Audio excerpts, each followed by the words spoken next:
But I think this is a good thing. So, okay. Okay. So what were we talking about last time? Let me have a drink first. Oh. I am not happy about the... What, last time a month ago? Last time last week? No, I mean like last time half an hour ago. Oh, right. When we first recorded this thing. Yeah. Before the podcast got cancelled. We did like a Rogan and Alex Jones podcast where they talked for 40 minutes and then canned it. What do you mean? Because Alex Jones and Rogan had a beef. Did they? And when Jones came back for a podcast, for the first 40 minutes, they were talking about their beef, trying like to sort it out. Right. Nothing like venting on air. But they got to the point that they sorted it out and they're like, okay, now we're ready to record some conversation. So when they uploaded the clip, they cut out the first 40 minutes. Oh. Which was pretty rare. Because, Rogan normally just goes raw from the... They cut out the first 40 minutes? Yeah. Yeah, so it must have been pretty private and juicy. But so what they told us that they cut out the first 40 minutes? Obviously, somehow because... Yeah, I can't remember how I found out. TikTok. No, this is years ago. This is before TikTok even. Oh, okay. So this is like... this is like 2019. Yeah. So, okay, TikTok, I think. This is the Gay Frogs era of Alex Jones. Oh, what's the song? There's a song? I don't like it when they make the frickin' frogs gay.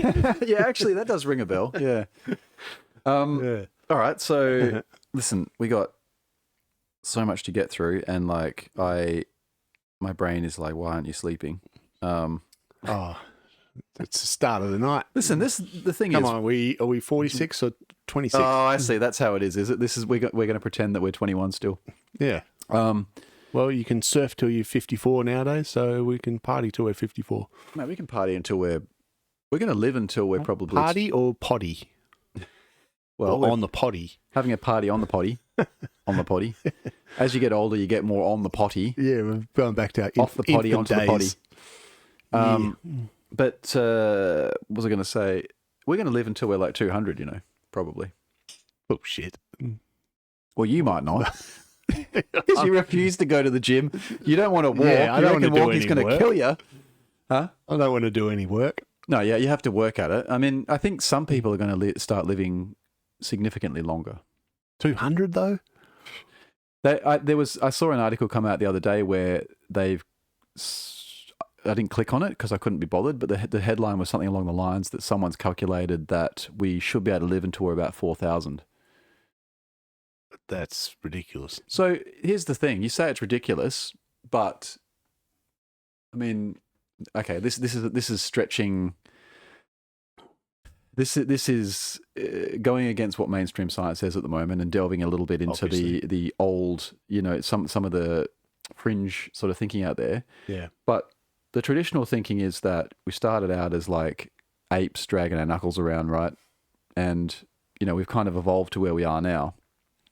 And I've been watching a lot of stuff lately that's been sort of refuting that kind of thought process from a number of angles. First one is, and this was an interesting comment that someone made, which is that we know that modern humans have been around for about, I don't want to be quoted on this number, but it's something in the order of 300,000 years, something like that, 350,000 years maybe. Okay. And fundamentally in that time, our physiology hasn't changed. Yep. According to what we found, in the sense that we had brains back then that were about the same size as they are now, or were the same size as they are now. We were fundamentally the same kind of shape as we were. It's not like we've changed that much in that time. Yeah. So the thinking is like, well, why is it that, if you think about how much we've achieved in, say, 2,000 years, let's say, and really even less than that, it's mostly the last couple of 100 years is where a lot of our insane advancement has happened. Yeah. Why is it that it took us so long if we had brains that were... in some ways, like we didn't obviously have the knowledge back then that we have now, the experience, but if we had the mental capacity to kind of think like we do now, why didn't we do a lot more in hundreds of thousands of years? So you ask that question, right? You go, okay, that's an interesting thought. Well, are you taking into account the Flynn effect, where each generation is smarter than the one before? So obviously you think that many generations back, they're going to be pretty dumb. But what I'm saying is, if you think back 2,000 years ago, right? According to current, archaeology and thinking of the history of humans, 2,000 years ago, we were essentially, according to them, banging, rocks together and, like as in we were... I made fire.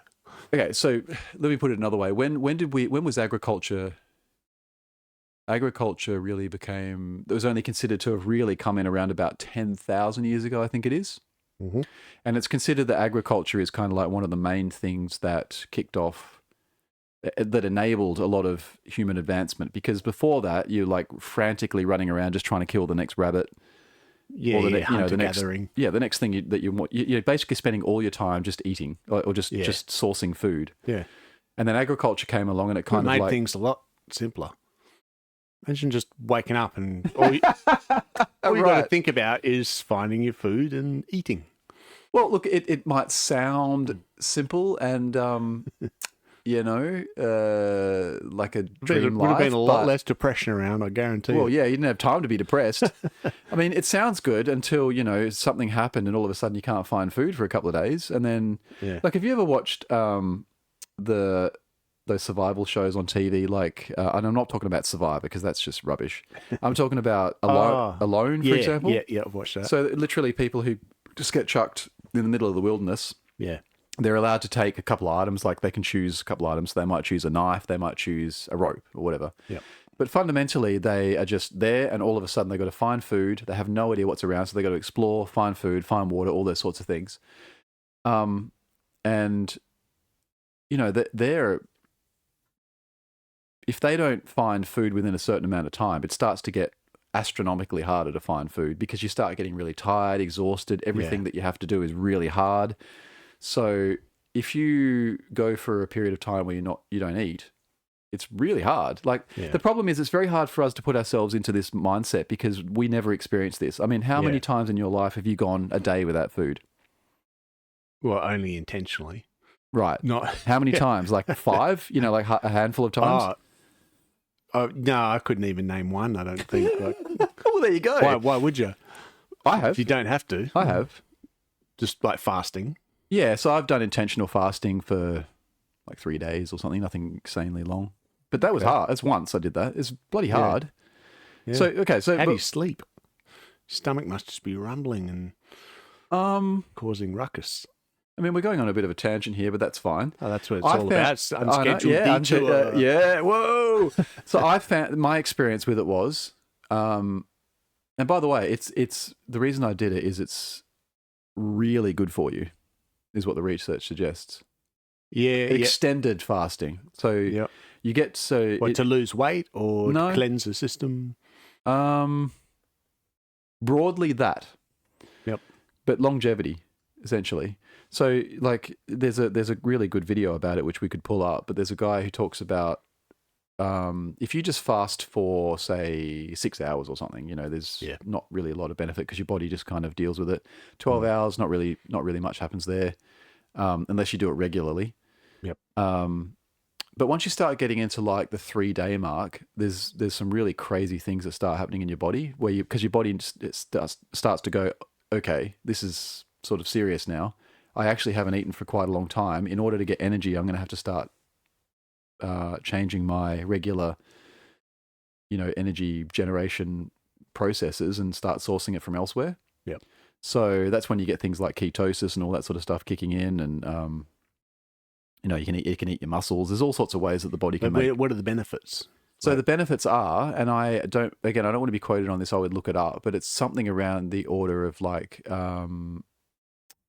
at a cellular level, your body kind of goes into, it forces your body to go into a sort of a mode, like a fight or like survival mode, where it shuts off some of the processes that are quite detrimental to the body and starts really focusing the energy on certain things that are very good for the body. Mm-hmm. I'm speaking very broadly here because I actually can't remember the specifics. This is a while ago I did it, but and this is where you actually fully starve your body of all nutrients. So you can have water, and having water is really important, but you can't have anything that has any kind of caloric Yeah, right. So no juices, no nothing with sugar in it. So juices out. No, I think you can have coffee. I believe you can have black coffee. That's fine. Oh yeah, because that's just caffeine. No milk. No, definitely no milk. Yep. Nothing you can digest. So, but anyway, because I can't really remember exactly what the benefits were, but but especially when you get to about day 5, the benefits are insane. Like you're talking about, you get euphoric or no, it's not so much that. It's more like at a deep, genetic level, there's things happening. Wow. Like really, I can't remember the specifics, but something really fundamental, not just. And so this guy was talking about if you do it a couple of times a year, like regularly in your life, it can greatly increase your health and extend your lifespan. But the thing about it is, you've got to do it intelligently. So let's say you're fasting, and this is what I experienced. I actually started to get very, very, like my body just really struggled with the adjustment because I'd just never done anything like that before. Yeah. So you don't want to just do like a 5-day fast straight up. It could be very bad for you. And he actually suggested there's a couple of things that you can have, which are very low calories, but very high in nutrition. So for example, bone broth, like broth made out of bones, has a lot of nutrient in it, but not very much calories. So that's not breaking the fast. Well, it's better if you can not do that. But, okay. In order for you to kind of, especially the first few times you do it, to try and get through it, it's not cheating too much. Like it's not very many calories, but it gives your body some nutrient to stop it from just like absolutely going into shock. Yeah. So I didn't do that because I don't have access to bone broth, but I just did it for about... Have to source the local hospital or something. Yeah. The mortuary. Right. And so is this what makes you live till 4,000 years? No. I don't think he's claiming that, but I think in order for us to live to 4,000 years, so you look at people like Brian Johnson who are doing, I don't know if you know who he is, but I was thinking of an Olympic runner. Is there someone with a name like that? Let me pull some... get the headphones out. Yeah. Been waiting for this. Brian Johnson, 1 minute. Who am I thinking of? There was a runner had a name like Brian Johnson. Black guy. Oh, really? Black? Is that right? Well, this guy is the opposite of black. Okay, let's check it out. But he's older than us, and look at him. Really? Yeah. So that's in there. So this guy, he actually looks unnaturally young. Like he looks a little bit sick, if you ask me. But anyway, so he has. I've got to talk into the mic. Find something that's not like 12 minutes long. Okay, I'm just going to show you a video of him. Oh, I forgot that. Facebook. I don't want Facebook. Sorry. The problem is I did go to YouTube. Right. Louis off mic now, so I'm going to have to narrate. Yeah. Oh, no, wait. I'm going to put you know what? This thing's called a laptop. I can put it in my lap. There you go.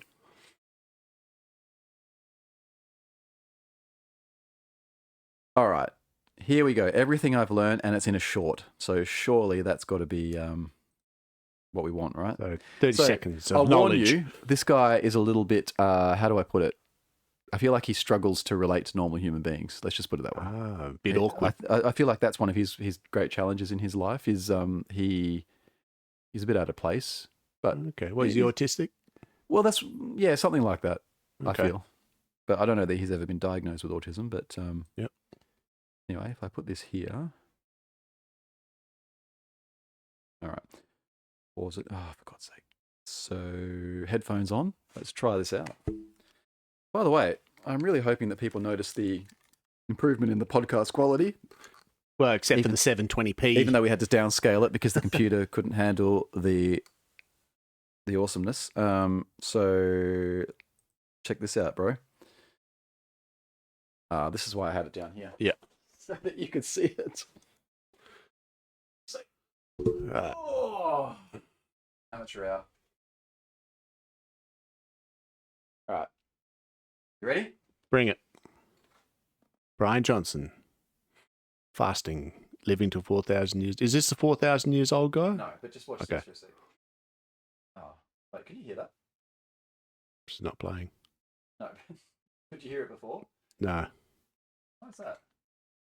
Technical difficulties. Oh, because I know why.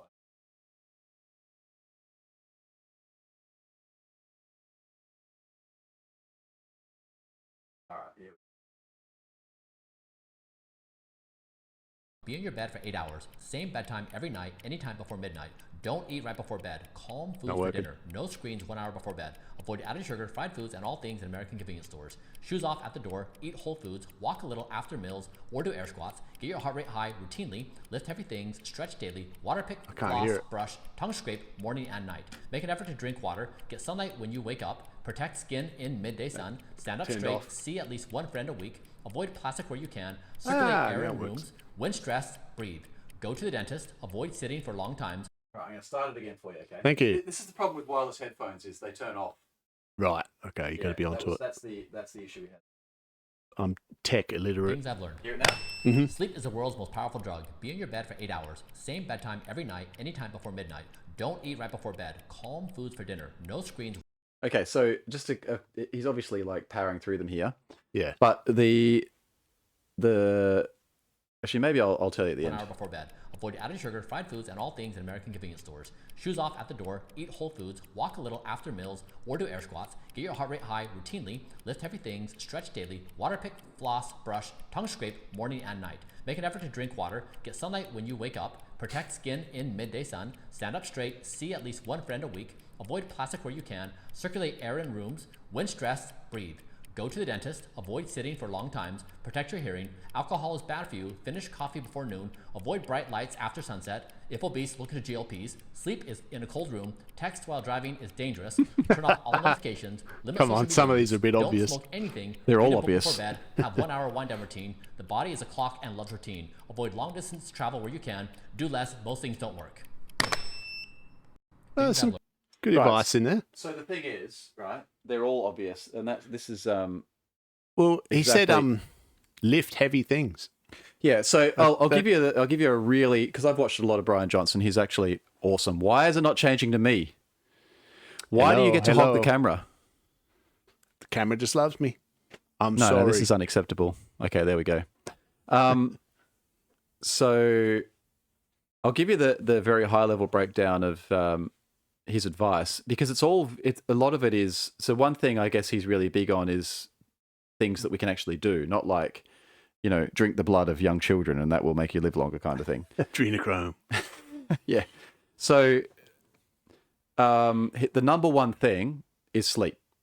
Yep. So I believe he's the first person in the world to achieve Well, he said go to bed before midnight every night, right? So actually the recommendation is that if you can go to be asleep absolute latest at 10, Yep. because with sleep you want to align yourself to the natural circadian rhythm. Yeah.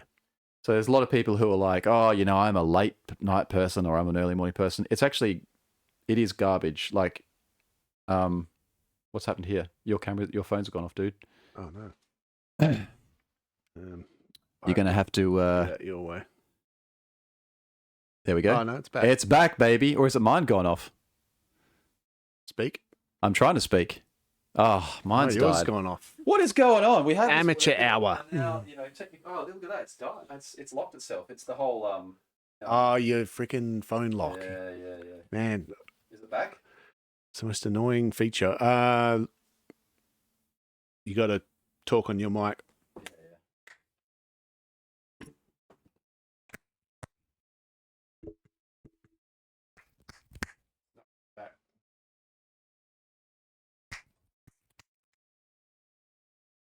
We are going to get this sorted out for people.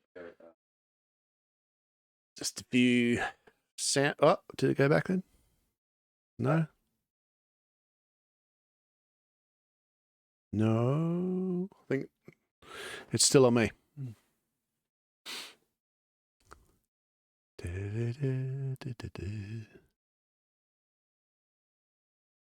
Phone lock issues.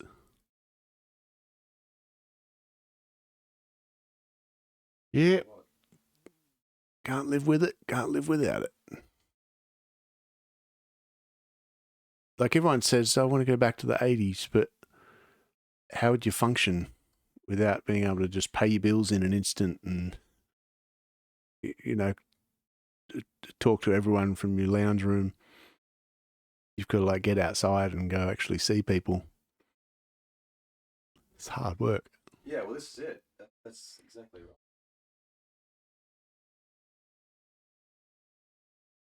Well, it's fun though, in its day, before we had all this convenience. Yo. Please put my... There we go. Hey, you're back. Unfortunately, my head is cut off, but I'm thinking no one needs to see that anyway. Rank head. Hey, stop talking, man. I'm trying to... This guy. All right. So I'm just going to have to... add it. Oh, it has the watermark on yours. Oh, I've got it as well. Yeah, it's because we haven't paid for the software. Oops. And now everyone knows. So that we're cheap. Cancelled. But basically, what was I saying? Right, so Brian Johnson, right? Yep. So sleep is the number one thing that you need to get sorted out if you want to live longer. And basically he says just most of us sleep like terribly, which is true. And so I think the advice is you really want to try and be asleep by 10 at the latest, like a sleep. And in order to do that, there's like a whole bunch of advice. There's like, you know, all the standard stuff you've probably heard before, but it's all very true. And I believe he's the first. So he's wearing I can't remember what it's called, but there's a trackable, a wearable that tracks your health. It's an expensive one. But it's really good. Like it has a lot of accurate markers in it. And he's the first person in the world to achieve a 100% sleep score for over a year now, which means that every night, without fail, he's, come on, Luna, over here. He's actually gone to bed, achieved the right amount of sleep, and all of his like vitals while he's been asleep have been, you know, top notch. So he's nailed sleep. And, So the gist of this guy is he made billions selling what was the Venmo that payment system on mobiles, Venmo or whatever it is. Never heard of it. Anyway, one of those. He sold that for a lot of money. Became a billionaire, and then he's now spending like roughly $2 to $3 million a year investing it in a whole team that studies him trying out various things to see what effect they have on his body. Okay. So in other words, he's trying to apply scientific rigor to solve the problem of aging. So he sees, which a lot of people do now, he sees that aging is not actually something that we need to take for granted. It is essentially a disease that we can solve. Wow, that's a big one to wrap your head around. It is, but when you think about it, you go, well, yeah, why not? Like, why do we age? You know, it's just something we take for granted because it's always happened. But really, there's just processes that happen within the body that cause it to age, and then eventually you die. Yeah. But there are organisms on Earth that don't age. Such as? Good question, and I'm going to look it up because I actually don't know off the top of my head. It is, let's have a look. Was it, am I bringing up dinosaurs again? Do they live for ages? Trees? So, certain animals experience negligible senescence, meaning their bodies do not weaken, the risk of dying does not increase with age, and their fertility remains stable. So examples are, a lot of them I believe are in the sea life, but there's the immortal jellyfish, aptly named. Immortal. Yeah, it's called the immortal jellyfish, can reverse the entire life cycle by transforming its adult cells back into youthful polyp when stressed. Hydra, that's the well-known one. Tiny freshwater animals made of stem cells, dude, that can constantly renew themselves, showing no signs of aging. Wow. Or increased mortality over time. So basically they live forever except when they get eaten. Yeah. Then you've got... So it's kind of like Doctor Who. Yeah. Well, kind of, he just keeps playing the character until he gets killed and then the new one until his contract doesn't renew and then someone else has to come along. Yeah. So planarian flatworms possess regenerative abilities driven by stem cells. So a lot of them, they've tracked down to the fact that they have certain stem cell activity. Lobsters, So this a lot of people don't know, but lobsters maintain active cellular repair enzymes and continue to grow and reproduce robustly with age. They do eventually die from exhaustion, from replacing their shell. Okay. But essentially, if it wasn't for that, they'd live forever. Wow. Lobsters do, except when we catch them and eat them. Yeah. They don't last very long in the tank. And this one I didn't know about. Certain turtles and tortoises show exceptionally low rates of... I mean, I know they live... Like, there's some turtles that live to well over 100, but... Yeah. So there's actually animals on Earth that essentially don't age. And so the question then becomes, well, why do we age? Indeed. Also you've got things like sharks who just replenish their teeth forever and all this sort of stuff. Like there's a lot of... So I think it's just one of those things where we've always taken it for granted. Like, yeah, we're supposed to die. Yeah, you have a life expectancy and that's it. Yeah, but then there's a lot of people now are questioning that. They're saying, well, we have the technology now that we can actually start trying to work out what happens in our body when we age. Like, why do our cells start mucking up and creating all the effects of aging? So what would be your ideal age to die? Me personally? Yeah. Would you like to be immortal? Drink limoncello forever? I would like to be immortal. Immortal's a big step. That's going from like 100 years to infinite, right? That's Highlander stuff. Let's say, would I like to live to 200? Yes. Mm-hmm. If, but only if, I could be like 33 or something forever. Ah, interesting. Like that. So you don't want to be old. I don't want to be like and alive. No. I don't even want to get to like 60, at that kind of age where your body just starts to look like crap. And sorry to all the 60-year-olds out there. Yeah, there's some pretty fit 60-year-olds out there. Yeah, they still look 60, you know what I mean? They probably don't feel it. Like, you know how, for example, your nose and your ears keep growing as you get older? Yeah. I don't want that. My ears are already big enough. Yeah, imagine by 200. You just you look like the BFG. Yeah. But I would like that because it's hard to say, right? Because obviously once you experience it, the reality might not be like this, but I think it'd be cool to get, like, I feel like at this point in my life now, I have this weird sort of mentality where it's almost like nothing to me feels unachievable now. Like I've got enough experience in life where I know that I could almost do anything I wanted as long, just the right amount of effort and. You'd be an Olympic runner. If I had a body that was capable of doing that, then look, this is a very contentious thing to say, but I don't actually really have a lot of high regard for high-level athletes like that. Like, for example, a really good swimmer. There's someone who's very dedicated. But they just kind of just do the same thing every day a lot. You know what I mean? Yeah, and it's raw talent versus dedication as well. Are you really real? Like, is there any swimmer that's some really people talented? They don't have to try; they're just born. Okay, no, but tell me this: are there swimmers that are actually really talented, or have they just perfected their technique? Like, I'm genuinely curious about that. I don't know. Maybe they are. I just don't think there are. I think they're very disciplined. Like, imagine doing the same thing over and over and over until you... And that in itself is quite a feat. Yeah. But I don't think that's talent per se, is what I'm saying. More dedication. It's extreme dedication. It's commitment. It's a level of commitment and dedication that most people can't do. I wonder if that's our ignorance of not being in the sport. Like, if someone said the same thing about surfing, I'd be like, nah, like you learn more and more every time you go out. And it's not a repetitive skill. Okay, so here's the thing.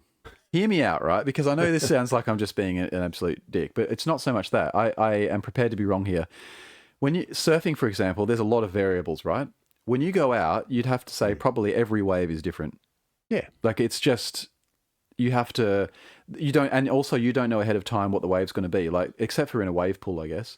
They're probably fairly consistent. Yeah. But when you're in the ocean, a wave comes and you've just got to assess it, and almost like in an instant, just get on it and just respond and just do, like you have to just kind of live in the moment. Yeah, it's a pretty unconscious driven sport where you don't know what's going to happen when you take off. Like, you can predict it to an extent, but there's always so many different variables of tide and wind and swell. Absolutely. That change every time you go out. It's never the same, I would imagine. Yeah. Whereas swimming, you get in a pool that's flat. It's a certain exact distance every time. The temperature might be different. Probably not. I think they're pretty well. It's at the Olympic level on that. Certainly, I think it's pretty controlled. Yeah. Okay. It's like, what are the variables? Sound. Like maybe the stress of the event, I guess. Like, oh, it's the Olympics. Holy crap! Yeah, sure. So there's some mental fortitude needed there, but. Well, yeah, that's where we need a guest that's a swimmer that can answer our questions. Sure. And I'm sure that they would be, I don't want to say they'd be offended by this point of view, but because it's not like I'm trying to take anything away from the accomplishment. It's but what I'm saying is I think this is why it comes down to like 0.01 of a second or whatever, is because they're kind of all the same. And it's just tiny little mistakes that kind of allow them to win. So it's almost to me like they've just refined it so much now that if you stick absolutely to, and you're dedicated to, and you have a really good trainer and all that sort of stuff, and you just really are focused on honing your technique and just, but it's, what I'm trying to say is it's a very small set of variables. It's like, everyone's doing the same stroke. The mechanics of the stroke are well known, and like what you have to improve and all that sort of stuff. You have computers that kind of analyze you and work out where you're going wrong. And you know what I'm saying? Yeah, I know what you're saying. I'm just wondering if they would say the same thing. Because when you're not in a certain sport, you might be out of the loop. Well, I just don't see how I can be wrong personally. Like I'm trying to, I don't see what variables there are. Yeah. I think you just have to accept the fact that it's really more about the dedication, the absolute commitment to it. But also I'm sure that physiology plays a big part in who wins as well. Like it's gotten to such an elite point that if you have long arms and a slender body or whatever, you probably have an advantage over someone who's stumpy, So, yep. I'm trying to think, like Kira, who was that? Kieran Perkins. Kieran Perkins, for example. Yep. He was tall, wasn't he? Yep. Yeah. Yeah, sure. And, Thorpe was built like a torpedo. He had really broad shoulders and like frilled neck. Yep. And who's that American guy that won all those gold medals? Oh, I can picture his face. Michael something? Phelps. Michael Phelps, yeah. Yeah, he was like, had that full swimmer body where he was tall and wide. There's nothing like, swimmers are freaking fit, dude. Like it's, I have great respect for the bodies and the commitment they put into getting their bodies to where they are. But yeah, so that's awesome. I'm just saying that I don't really, for me personally, it's not really that great an accomplishment because like I would never become a swimmer because I just feel like it's just so, I don't know. Mundane. I just like things that have more variance, more variability, like more, there's more to them that, yeah. Like surfing somewhat, I can see the skill. Like even surfing doesn't really draw me in, but, Yeah, I mean, you could say that about a lot of sports, I think. Like anything bat and ball, tennis, cricket. Ooh, okay, now that's contentious. Tennis, right? Yeah. I mean, I've never really played tennis in my life, but there's definitely a lot of skill and almost strategy in tennis for sure. Like the ability to outsmart the opponent kind of thing. Against the other player, yeah. Because again, tennis has a lot of variability in it because in each match there's like so many back and forths that each one of those compounds the amount of variability in that match. The game. Yep. Wait, is it game? Get game. Yeah. Yeah. So I would say a lot of people would disagree with you on that one. I think tennis, like another one. I think people would disagree on any sport that you try and trivialize. Yeah, true. Well, like here's another one that might look simple, but I think, or like even how people say like, oh, rap is not a skill. Rap's not singing. Rap's terrible. Anyone could rap. As you know, I don't like rap at all, but I have total. You like Harry Mack. I have total respect for rappers. Yeah. Like it would be tricky. Yeah. Your brain is going a million miles. I'm talking about... Like, to be good at it, there's a lot to it. It's not just writing down rhymes on a piece of paper and then spitting them. Yeah. There's a whole style and Oh, it's a groove. It's like, it's a whole rhythm. Yeah, it's all the rhythms there, and just like any kind of music, you gotta have it. Yeah, but rap especially. Rap is. I'm talking about what do you call off the cuff rap? Freestyle. Yeah. I'm talking about freestyle especially. That to me is amazing. Yeah, that's a whole other skill together. Like just coming up with material straight off your brain. Yeah, like when I listen to Harry Mack, the reason it's not like I listen to him all the time, but I really admire what he does, because when I listen to him, I'm like, I'm getting behind just listening to him. And he's actually thinking this stuff up on the fly. Yeah. And it's coherent and it's funny and it's like, and it's good and it's, I mean. Like, yeah, you could literally turn his freestyles into songs. Yeah. And record them. Yep. They're that good. And everyone knows that when they listen to it. There's not a single person that he does that to that goes, oh, that was pretty crap. Everyone's like, oh my God. Like they're all in awe. Yeah. And it's funny, no one questions that his stuff's written. Like somehow it just sounds freestyle. Because like a lot of people hear a freestyle and it's actually written rehearsed verses. Oh, okay. And you can tell it's too smooth. Whereas his are really smooth, but you can tell they're made up on the spot. Like yeah, you can. The words he's using. Absolutely. Yeah. No, it's legit. I have arguments with people online all the time with Eminem freestyles, because his freestyle is okay, but when he does his written verses, they're too good. Right. It's like people are like, oh, that's the best freestyle I've ever heard. I'm like, no, that's not freestyle. That's not how he freestyles. Okay. I'm not sure I've ever heard him freestyle then. Yeah, well, when he does his battles, there's YouTube footage of him in the 90s doing freestyle battles, and he's pretty good. He got like second in a worldwide contest, but it's nothing like his written verses are fire. Like he just fucking spits shit so hard. Just flawless. Like he won't even blink. Just be like, blah, blah, blah. Yeah. This camera situation is bothering me because I have somehow managed to zoom myself out now. Oh, that's weird.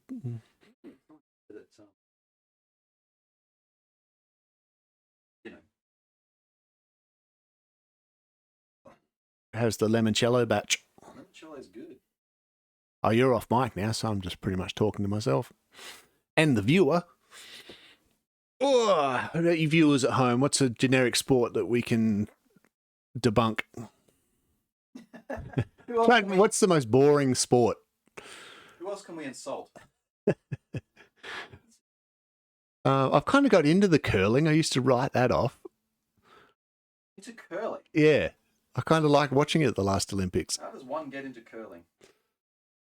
I don't know. I could think since my mum's got into lawn bowls, like I seem to enjoy that bowl going down to the group of bowls at the end, and it's just funny. The dude's on the sweeper and running down, smashing into each other. But what's a real boring sport? Well, because I've been seeing a lot of those kind of AFL, rugby. We're gonna get some haters now. Yeah. Oh man, I can't stand AFL, but I get a bit of the banter, especially when the Sydney Swans are getting caught up in hotel room debauchery. Look at that segue.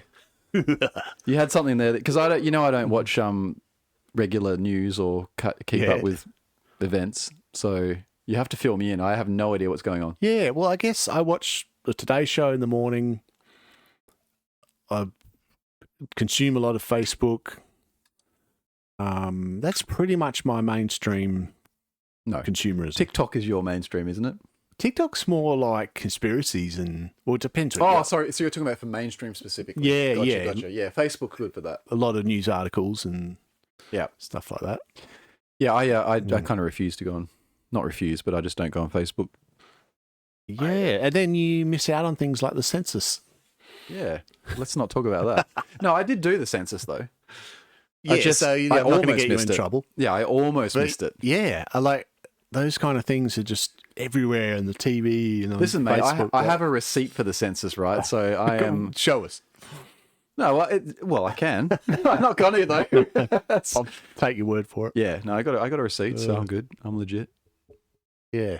So, I mean, how else do you find out about these things? But that's the thing. And you didn't know about the $100 fuel voucher? Dude, it was a shock to me when I realized the census was on. I was literally like, oh my God, I am so out of touch. I just don't, by choice, I don't pay attention to this stuff at all.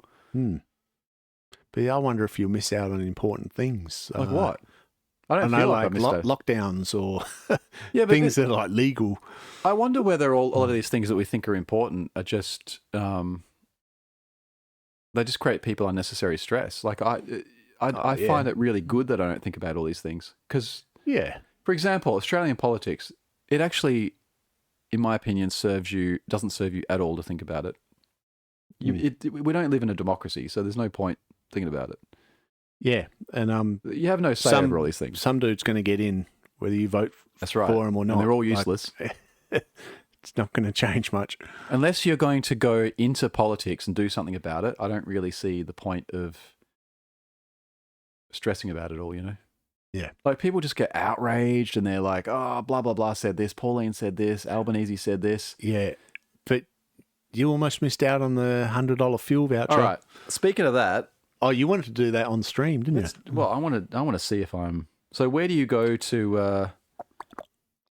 To claim it, you've got to download the Service WA app. So, as you know, I just got a new phone. So, funnily enough, I had the Service WA app, and I decided not to install it this time because it was useless and I never used it. But you're saying before that I need the ID. Digital ID. Yeah, which is that's my ID, is what that's called, this one here. Which is just going to fire up the conspiracy theorists. So please put in some comments, cookers. Dude. Look how bad it looks on this phone. Like, anyway, I'm scrolling through it. So I'm going to do this live on stream. I'm going to get $100. Woo! Yeah. Well, it takes a week to arrive. But what do they send you like a check or something? in the post. Yeah, you just claim the $100 and then they send it to your bank account. Pretty cool. It's pretty cool. Do you know why I think that's cool? Is because I never get any social welfare in this country because it's always means tested. Yeah. Whenever they have the PlayStation bonus that comes out or whatever. PlayStation bonus? Oh, yeah. They'll give, like, remember how after the GFC, they put out like $400 here and there to stimulate the spending stimulus. Oh, yeah, I get what you're saying. Like the Kevin K-Rudd $700. Exactly. That was gold. Yeah, it might have been for you, buddy. I didn't see any of that stuff. All I did was pay the rest of you. That's right. Because it's all means tested. So they're like, oh, you're too rich, so you don't get anything. What a rort. Yeah. Yeah, that was gold. I went to Cairns. Oh, just rub it in, why don't you? 2007. Thanks a lot, Kevin 07. And so whenever I see something like this where I can actually get it, I'm legit excited because I'm like, okay, great, I can. Yeah, all you need is a driver's license and $100 is yours. It's funny, I've seen a lot of people online struggle with it and just give up because of all the ID stuff. These apps are crap. And there's also like conspiracy theorists that don't want to hand over their data and sign up to digital ID. It's funny because they're already handing over their data every time they use something online. Yeah, but signing up to digital ID is pretty full on. You've got to like Face ID and passport. And, yeah. Do they have a passport or birth certificate? What I'm saying is their stuff's already it's already there. Yeah. But the government already has it. It's I don't really understand what extra they're giving. Do you know what I mean? Yeah, I've read all the arguments. I'm just trying to remember. I think it's more of a like looking into the future, what it's going to mean. Yep, fair enough. If they have all this data, same thing. So when I worked in the Department of Health, and just hang on a second, I've got to focus here for a second because I've got to put in some passwords and stuff. You're right. So when I worked in the Department of Health, I was part of the team that set up the My Health. Do you know what that is? Yeah, it sounds familiar. Yeah, so it's an app? It's your centralized health record. So in other words, every time you get a pathology test, all sorts of stuff automatically goes there now. And it's actually awesome. I use it all the time because now when you get a blood test, you don't have to go back to the doctor to get it. You can just go on there and have a look and see what the results were. Yep. And then if you need to, you go back to the doctor and all that sort of stuff. I really like it. But I remember when we first set it up. So now it's actually opt-out, meaning that automatically you have it. If you don't want it, you have to explicitly go out of your way to say, I don't want this thing. Yep. Right? Initially, though, it was opt-in. Yeah. And it was funny because people just got really up in arms about it. Like, oh my God, they've got a centralized record of all my information. It's like, and it's like, yeah, okay. I see your point. I see your concerns. If abused, I guess it could be a bad thing. Yeah. But you've got to look at the benefits of it as well. Like, if they're not using it maliciously and they actually are out to use it for what it was designed for, it's amazing. Yeah. So every time you go to a hospital now, instead of having to like redo all the tests, because the way that the health system used to be is every hospital was independent. Yep. Essentially, like they could request records to be sent between them, but every time you go to a different hospital, they have to rerun all the tests because they don't have all your information on record. Now they do. It's like, how is that not a good thing? It means it's a lot quicker for you to get treated, but people still see it, get very frightened by it. Yeah, there's a lot of paranoia out there. A lot of paranoia. Yeah. I mean, you can't blame them after things like COVID, where you threatened to lose your livelihood if you don't inject yourself with something, or like you're not allowed to leave your house because there's a cold getting around. Yeah. It makes you lose faith in the system. Yeah, and I can understand that. I mean, my views, I don't know. My views on that are that they just bungled it. I don't think there was actually malicious intent there. I don't think they were setting out to like lock us down or control us. I just think that there was a knee-jerk reaction. Yeah, but in hindsight, you say that. But at the time, I remember it no one thought that. Everyone just thought we're doing what we need to do. But I mean, someone must have known. They were making these ideas that China was having a flesh-eating virus and people were piling up in hallways. And they weren't, because the same virus came to Australia and it was tame. Yep. People were getting sick and getting over it, and it was just like, well, where's this freaking deathly virus that's getting around, like that we've been locked down for? Someone knew. Yeah. But I think I didn't tell anyone. I don't think it was the government. I think they were misinformed. Yeah, okay. Yeah. What about Fauci? Is he clean? Like, what I'm saying is I don't think that the government was sitting there like wrapping their fingers together going, we're going to get this Australian public. I think that they were just idiots who just followed what they were told from overseas. Yeah. So sure, someone knew, but it certainly wasn't our government. Yep. Is my opinion. Yep. That's valid. But, could be wrong. They could all be malicious. Because, that's what Dr. Fauci got busted for. He had things written in his diary and emails to people that he knew. Did he? That, yeah. He was saying that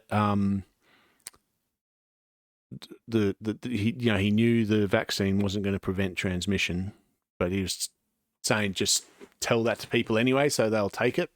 Right. Because we want to... But is that because... he thought that it was important enough that people took it, that lying was warranted? But it wasn't so much that he was... Well, the conspiracy is that he's part of Big Pharma and they're just trying to sell vaccines. Like they've pumped out millions and millions of these needles to sell, and he's the salesman. Money making. I actually don't think that. Well, that's the idea. Well, you're off mic, so your opinion doesn't matter. I'm ruling this earth. No, I don't think that's the case. Like, I'm sure they were happy to make money out of it, but I don't think the whole thing was because of making money. I just think...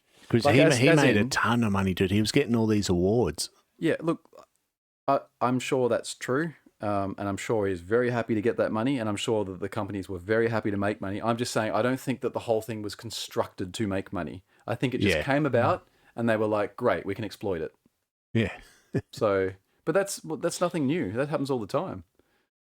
Not that it's good. Pretty sick, like yeah, it is what fucking they sick. do to people. Like, people weren't able to go and visit their dying relatives because of... Now that is horrific. Yeah. Because I'll tell you, when I went to hospital last week, just hang on a second, I've got to move the device closer to my face. I'm doing my ID. Oh, right.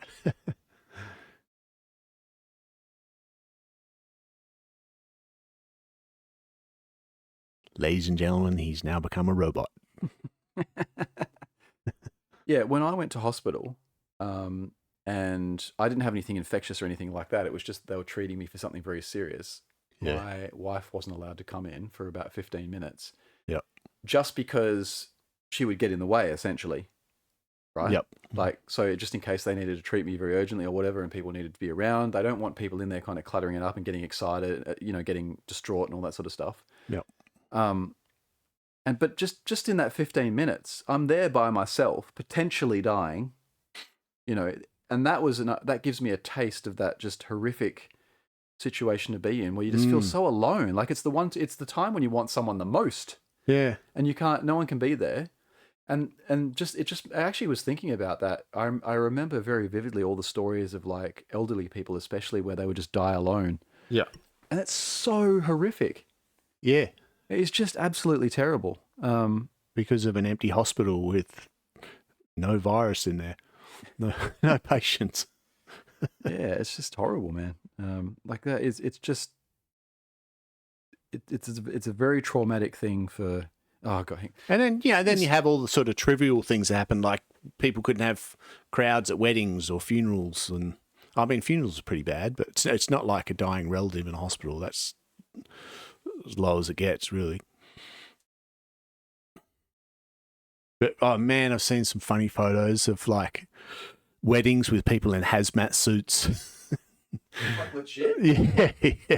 I mean, you don't know if they've been set up photo shoots or whatever, but just some of the ridiculous situations. You see people driving in a hazmat suit or going through the supermarket just with ridiculous masks and suits and stuff on. Just the paranoia was rife. And, you can't blame them because the shit that they were pumping through the media about people dying in foreign countries. And like, I remember in China, they were saying they had boarded up buildings, like flats, because they didn't want the virus getting out. So people were just piling up in the hallways. Did that actually happen? No, there's no way. Did you know that didn't happen? Well, no, I wasn't there. But come on, you got COVID, didn't you? Yeah, hang on a sec. Okay. All right. Hogs in the house. Solo. What's a good topic for the viewers to stew over? Get some comments, ranting. I know it's Louis' favourite topic, Pauline Hanson. I eventually got COVID, but it was after a long time, like only because I had direct exposure to someone who had COVID. But I am also not elderly, and I'm also not, immune compromised. Yeah, so I'm fine. Plus, I was vaccinated, Brett. So And the idea was that it gets weaker as it goes along, right? The strains. Is that true? I don't know. I don't think that's really how it works. I think with viruses, generally, there's the chance of them mutating increases. Yep. But getting weaker, I don't know. Like a virus is a virus, Yeah, you read so many different things. I think maybe that the chance of people's immunities,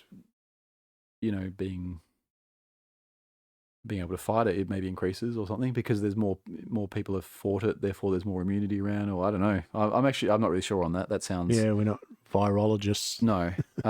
But anyway, so I don't know. It didn't really increase my distrust of the government or anything that much. I just don't really... Yeah, okay. Like I already distrusted them as much as I did after COVID, so... Right, yep. I just think people who really stress about their data being taken and all this sort of stuff, like, again, I've said this to you before many times, people's data isn't that interesting, really. Most people's. Yeah. It's really not. What about if you're like a criminal or someone with data that could be compromised. If you got something to hide, sure. But also, like, I mean, Edward Snowden did talk about this. Like, he answered that question, why, you know, a lot of people will say, oh, well, if you've got nothing to hide, why does it matter? You know, all that sort of stuff. And he's he did have an answer to that. I can't remember what it was, and it was a good answer. It's basically, I think, boiled down to essentially the principle of it, that it might start out very innocent, but then if they get away with it with very innocent data, then eventually they can start doing it with more important data, like, let's say, your detailed medical records or something. Yeah. Because I know, even for me, like, I wouldn't want people to get hold of my personal medical information. There's a lot of private stuff in there, you know? Yep. So, yeah. Herpes. Yeah, exactly. Yeah, the massive syphilis outbreak that I had back in 87. So, look, I finally signed up for my ID. It took all that time. I had to put my passport in, my license in, and this. Wow. You know what really annoys me about this? With the app, yeah. I've done this now on about 6 times. Every time my device resets, get a new device, I have to redo it, and I'm like, why? I literally did it before. Why can't I just sign in and I have my ID back again? Oh, no. Technology's just not up to it. No, it's the government apps are rubbish. Like, anyone who criticizes them is bang on the money. They are terrible. Like, they are really poorly designed. You know, the amount of clicks you have to do to get to anything, and they crash all the time. Yeah. Well, I haven't experienced that, but I'm sure that's true. With like MyGov and Centrelink and stuff. Well, the thing I experience is I constantly get logged out of them.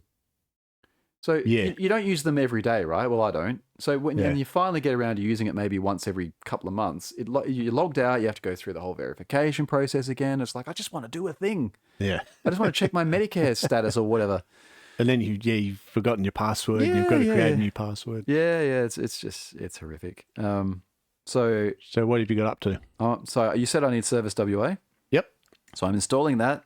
Oh, did you have to do digital ID again? Yeah. Oh, man. Like I said, I've done that so many times, that process. Many times. Yeah, I didn't even have to think about that. I just downloaded that Service WA app and I was straight in there. It took me 5 minutes. So this is the only reason anyone's ever downloaded this app, is to get their $100 off there, because it's useless. Yeah, what's it actually for? I don't know. No one knows. I don't think the government knows yet. Yeah. Should I allow it to send me notifications? Sure. Oh, if you want. This reminds me, what was your experience like when they did the test, the emergency notification system test? It only went off for like 5 seconds. Mine just went off and I immediately dismissed it. It was pretty loud, but yeah, I was at work at the time. And it'd wake you up. Yes. But it should go off for longer. Oh, so you let it ring out and it was 5 seconds? Well, I think actually it started going off, and then I went and picked up my phone to look at the time or just look at it. Yeah. And it stopped. Right. And that was like 3-5 seconds. Just like, oh, look, it's going off. Let's have a look at it. Oh, it stopped. Okay. But that's what I read. Most people said it only went for 5 seconds. You know, if it's an emergency that's supposed to wake you up.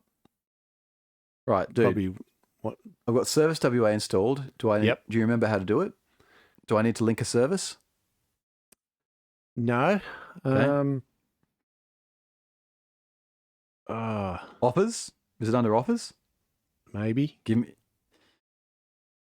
God, this is rubbish. The amount of things. Okay. Oh, so the fuel. Here we go. Fuel support payment. That's got to be it. To support WA households in response to recent. By the way, is fuel still going up? I don't track fuel. It's gone back up. Yep. Oh, right. Okay. It's back above $2. Because I get fuel like every 2 months, so I have an electric car. So. Oh, of course. Yeah. Yeah. So to support WA households in response to recent increases in inflationary pressures, particularly high fuel prices. So this is not actually just about fuel. It's just a cash payment. You can spend it on whatever you want. Damn, so I can get a PlayStation finally. If you can get one for $100, well, go for it. It can go towards a PlayStation. Yeah. Individuals, so I can, okay, find out more. Brett, I love you, man. You just got me $100. See, this is what happens when you watch the news. Yeah. It was worth watching for 20 years, wasn't it? Just to get you $100. You would have missed out, because I think you can claim it all the way to the end of the year. I had to wait 3 months to get my license back before I could claim mine. So I didn't get it on July 1st. So open the Service WA app, log into Service WA, select my ID, sure, whatever. Select your identity provider, continue with digital ID. Ooh. Yeah, my data's been stolen, man. You're a robot. But this is what I mean. So so with my ID, think about this. All I gave them was my passport and my license. Mm-hmm. They're already on government systems. Mm-hmm. So what information am I really giving to the government they don't already have? Well, let's look at it through these AI surveillance cameras' eyes. No, those things are terrible. But Are they looking for your passport photo in the crowd? If they're looking for your face? If you're a criminal and you're wanted and you're walking... Oh, you're saying that once you submit your passport, there's some fine print that says this can be used for identification purposes in the police. I don't know. That's a good question because why do I have to log into my ID again when it's on my phone? I don't know. Oh, this is what I'm talking about. This is why people think this stuff is just... Yeah, I've read a lot of people having problems with it. It's just garbage, man. Okay, so here we go. So now it's going to pop open the app. So I have to focus. Hang on a second. Yeah, you're right. Yep. Just remember what we were talking about. AI surveillance cameras. That's because I've seen there's a few set up now. I know there's one in Midland. Those things are horrific, man. They are a terrible idea. How come? Because under the guise of being able to make us safer, they're collecting huge amounts of data. Yep. But you said that's not a problem. No, that's a problem. Not all data collection is a problem. That is. Why? Because it's such a wide net. Yep. Of lots of people. Yeah, like a lot of people, and you're not you have no choice over it. Yep. And there's been many cases in the world where those systems have misidentified people and resulted in people being prosecuted. Almost, it almost takes away, because they treat that as such infallible evidence that people have literally had police rock up at their door and be like, "You're being arrested for this crime." Yeah, like it's actually happened many times, and that's not good. It's almost like Minority Report. Yeah, very much so. Tom Cruise going after people doing pre-crimes. And also, I didn't do anything. Also, I feel like... Not yet. I don't really agree in tracking in public spaces. Like, I know there's this whole thing about it's public, you should expect you being watched and all this sort of stuff. But it's... I just don't... I don't agree that should be the norm, is that you're just constantly being surveilled in everything you're doing out there, because... I don't know. Like, I'm probably committing crimes, you know what I mean? Without even knowing it or something. And... Like, but in shopping centres? Well, like jaywalking is a crime, right? I've probably done that in my life, and if maybe the camera will catch me and just bust me, and I'm like, well, yeah, I'm with you on that one. It's just petty crimes that aren't bothering anyone, right? That drop your social credit score. Look, active request already exists. Well, okay, so having dramas with the old Service WA. Always do. These things are just crap, dude. I'm telling you, the government does not know how to write an app. You have to get in there. Would you work for the government? I did work for the government. Oh, for health. For almost 10 years. Doing what again? So I worked for the Department of Health for about 6.5 years. Yep. So we were primarily the main things I accomplished there was we wrote an integration system that tied all the hospitals together and all the health providers, so that they can all access. So we have one centralized place to access all medical information. Like I said before, that they're all independent essentially. Like you go to one hospital, you go to another hospital, it's separate records of data. Yep. That's horrific. So we kind of fixed that, and then Fiona Stanley was built during that time, Perth Children's Hospital, a whole bunch of other big projects. We all onboarded all those. And then My Health Record, we also did that, or kicked that off. a whole bunch of things. So it was actually it was really rewarding work. Because don't you get like a big government pension if you work for the rest of your life for the government? So the way it used to work in the government is they had this thing called Gold State Super. Yep. And Gold State Super was essentially that when you retire, the salary that you're on at that point in time gets paid to you for the rest of your life, or some percentage of it, which is amazing. You essentially get paid while you're retired. Yeah, that's what I thought. So like they abolished politicians that and stuff. Oh, because really? it was costing us a fortune. Because it's super lucrative. Yeah. So anyone who's on Gold State Super, that's why. And also the problem is it incentivized people for the wrong thing. So it incentivized people to just do whatever they needed to do to get the highest maximum salary by the time they retired. It wasn't really about, being good or anything. It was just like try and get your salary up there. Yeah. Oh, look, it worked this time. Hey. My consent. Yes, remember my consent. I just consented to something I didn't read. Ooh. Well, I want my $100, right? Yeah. So You're just signing up with elbow. look, I just consented to something again. Uh-oh. I don't even know. Set my PIN now. Sure. I'm not going to tell you this. Yeah, you're not going to say no to government money. Even if it means giving them my data. Yeah. Just for a bit of ID. Oh, look at this. So here we go. Fuel support payment. Claim now. And it's going to make me put my driver's license details in again, even though I already submitted them. Oh, no. Luckily, I remember it off by heart. Yeah. Yeah, I don't really agree in that sort of like the just tracking, because I think it's a very bad precedent too. Like it sounds really good, like tracking people and when crimes are committed and all this sort of stuff, and they can, sounds awesome, but I just think it's a very dangerous precedent to collect data at that scale on so many people in such. And you don't really know that it's happening either. It's not like there's a big flashing sign going, there's a camera here capturing your information. Oh, they're pretty big and ugly. Like, yeah, I know. I think you'd spot them pretty easy. No, but it's not, okay, you might notice them, but you might not as well. You might, it's not like, you just, like imagine if they were everywhere all of a sudden they weren't so big. Yeah. So on every street corner they had cameras, and so it just became the norm. Well, that's China, right? That's China's over pretty, there. So China's a good example of what can happen. Yeah. You're tracked everywhere you go. Not only are you tracked, but they actively use AI in order to convert that into social currency. Yeah.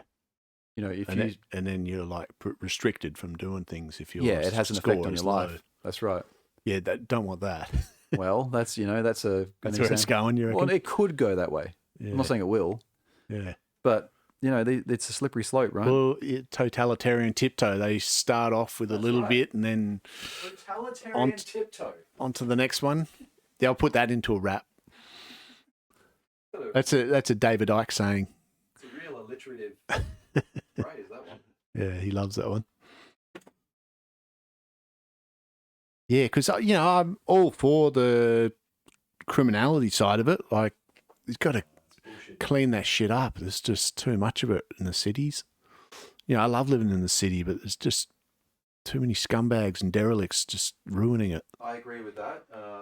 And because I've spoken to my son about this, and some of his friends, and the state of things with youth these days is just it's bad, dude. Yeah, like they're just beating it. I mean, you hear about that girl in Northbridge that got beaten? Yeah, did she die? I don't think so. I mean, this is secondhand. I don't watch the news, but the guy that was telling me about it said that she went to hospital. She got beaten for 30 minutes or something. Yeah, shit. Now, if you think about it, you start beating someone for 30 minutes. That's a long time. Like, how angry do you have to be to beat someone up for 30 minutes? Like, 1 minute's a long time. Tired. Yeah. After 30 minutes. That's a good workout. But, like, that's wrong, man. Like, someone who does that should really be, they're not right. And do you reckon that's true? No, it's true. 30 minutes, they got beaten up, but for 30 minutes, that seems like a bit of a stretch. Yeah, because you just can't understand how someone could do it. Yeah. But he was telling me that that kind of behavior is just really common in young people now, like just groups of them. It's almost tribal. Like they're just everyone's just looking for a fight. It's just what they do. Yeah, and it's fair enough they just do it to each other, but when they're smacking like innocent bystanders, like that guy who was out and like a young kid, I won't say his ethnicity, but knocked him out cold and he gave him brain damage. He was just walking past. Oh yeah. Man, that's just walking past, smashed him, and he was like a star soccer player. Oh. And now he's disabled for life. Oh, really? So what, he hit him in the back of the head or something? Well, the old coward punch, and then he hit his head on the ground. Yeah. Yeah. Keep talking, I'm almost done. Oh, okay. Yeah, I was going to try and tie in the Sydney Swans and their hilarious antics. Well, tell me what happened. Okay, in a nutshell, it's just footy players being footy players, basically. There's reportedly 6 of them in a hotel room, and they hired 2 strippers to come up from Melbourne. And apparently one of the players slapped one on the bum. Oh, no. And that's being treated as sexual assault. And really? Yeah. I mean, straight away. Okay, sure. They were all breaking curfew. Like, footy players aren't allowed to go out and party and do cocaine and have hookers. They're not allowed to do cocaine. And so they've all been banned for the rest of the season. What sort of police state do we live in? But, this is just regular stuff that 20-somethings do on a Friday night. Oh, is it? Well, that's what they used to. Like, I don't know if it's still the same, but come on, just getting a stripper to your hotel room. Who hasn't done that? And now... Who hasn't done that? This is so funny. You're just admitting to so many. Like, come on. It's trivial. I mean... then the lawyer, the girl's lawyer, come out, and it's pretty funny. He's saying a statement like, "Oh, she's not doing this for money." Oh, really? And he's trying to say there was more to the story. Like, not all of it's come out. Like, it's obviously going to go to court. She does it for the art. Like, it's an art form. Yeah, and then they were saying, "Oh, we should have charged them more. They said they were carpenters." And then there's hang on a second. Don't gloss over that detail. They said they were carpenters. Yeah, so probably so they get a cheaper deal. Yeah, but they didn't want to say they were AFL players. Well, because they get in trouble. Because carpenters are well known for being poor, It just cracks me up that that's the profession they chose. Yeah, not like we're fledgling artists or something, Yeah, no, chippies. We're carpenters. Yeah, like Jesus was, But the other detail was apparently the juicy stuff is that there was 3 other officials in the room, like whether they were linesmen or coaches or doesn't matter. So that goes from 6 to 9. So I guess all the details will come out. So it's the smack on the bottom that's really that's what they're upset about. Lawsuit that's happening. Yeah. So if it wasn't for that, I didn't give consent for the smack. But I think I've read in there that it was more than that. Yeah, okay. That she was pinned down and maybe slapped. Yeah, okay. It's a bit degrading. But it's all hazy details. There's so many different conflicting stories, and the memes are outrageous.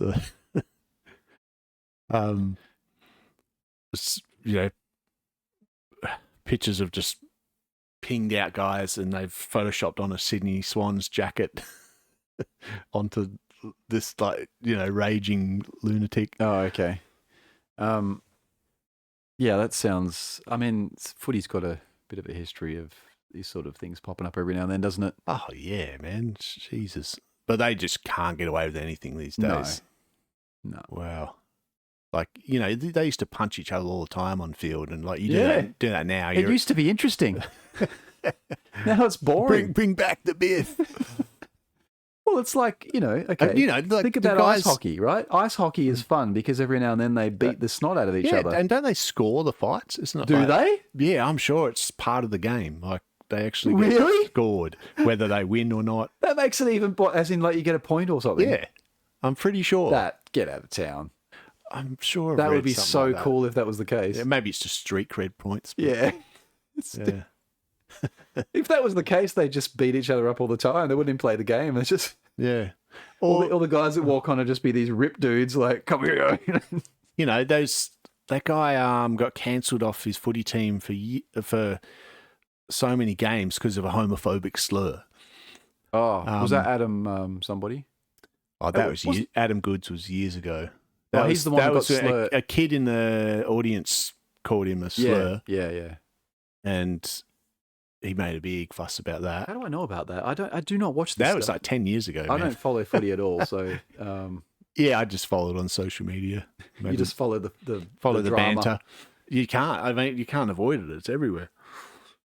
But and then there was because I did. Yeah, well, you do a pretty good job of it. There was another guy that got canned for using a homophobic slur. That was a racial slur that the 13-year-old used against Goods, but this is a homophobic slur. And but yeah, you could imagine how much that would have gone on like 20 years ago. It would have been standard. Which I genuinely sledging, right? Like that's what they do to each other on the field. Like they say things about your mum, about your race, about your sexuality. I don't like any of it, to be honest. I think it's all pretty atrocious. Well, you can't do it anymore. Yeah. So, unless you want to get cancelled. Like we have a big oval around the corner here. Mm-hmm. I'm not going to say what it is because I don't want to reveal my location, but we have a sports oval there. So every Sunday I hear all day just the dads standing on the side of the, oval going, come on, yeah. Like you just hear them going off their chops and it's like, what are you doing? They can't hear. I mean, as in they're not paying attention to you. It's just like people go there to just let off steam, Yeah, I think, that's like a generational thing. That's kind of stuff's been going on forever. Well, yeah, but my point is generational trauma. I'm just yelling at kids from the side of the. Yeah, I don't get it. I don't get it. Yeah, it just boggles my mind. When my kids were playing sport, I would just be silent on the side, just watching them, like just enjoying the game, because I just don't understand that kind of energy. It just doesn't. I don't get it. Yeah, that's what I mean. It's very primal. I think you have to grow up with it. Ah, I see. Like, ingrained in redneck behaviour. You have to be screamed at, and then you become a screamer. Yeah, exactly. Pass it down through the generations. Well, I've got my money now. Yay! So PlayStation, here we come. So let's see. I wonder if people are tracking you online now. Like, let's get his bank details and steal that money. He just gave out his data. I saw the reflection in the screen or something. Yeah. So yeah, like wormhole. So we actually started out talking about wormhole. Oh, no, did we skip it this time around? Because Wormhoff? Did we talk about Wormhoff? Wormhoff? Are you talking about the breathing? No, not Wim Hof. Wim Hof. Wormholes. Oh, wormholes. We can talk about Wim Hof if you want. Yeah, I'm good. You're not a fan of Wim Hof? Wim Hof. Does he do the ice baths or something? Yeah. He's the Iceman, yeah. I don't know, I'm just not huge on that kind of stuff. You're not huge on extraordinary humans. Yeah, not really. So wormholes, it's interesting because I've actually been watching Secrets of Skinwalker Ranch on the History Channel with my wife recently. Yep. You know what Skinwalker Ranch is? Heard of it. So Skinwalker Ranch is notorious in let's say UFO circles. Yep. But essentially it's a place in Utah, a ranch, where a lot of just strange things have been happening for a long time, like hundreds of years. So the Native Americans, even because it's on all of America's Native American land, I guess, but it's surrounded mostly stolen land. That's right. So it's surrounded mostly by Native Americans' owned land, but that particular place, they don't want a bar of it. In fact, they a lot of them won't even look in the direction of it because they believe that obviously it's just a place that they know weird things happen. And so they have stories of what they call skinwalkers, and a skinwalker is essentially like a creature that'll appear in the form of like a wolf or something. And so, which is really interesting when you sort of delve into what has happened at Skinwalker since. And so there's a long history of this place being weird in some way, right? And so there's been a couple of it was owned by people who bought it to actually genuinely use it as a ranch. And they ended up selling it and moving off and never coming back because so many things happened to them that they just refused to return to the land. So like cattle mutilations were really common there. So like just pieces being cut out of the cow around the eye and then organs removed and this sounds real familiar. Yeah, and like no blood or anything, just the cows cut up. A lot of sightings, and it's very commonly reported that people see portals open up there. So like just I don't know exactly what a portal looks like, but some sort of energetic portal, and then things come out of the portals. Wow. Like what?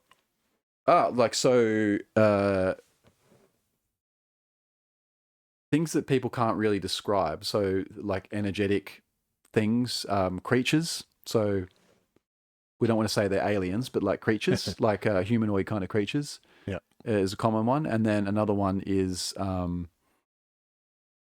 wolves and stuff like that.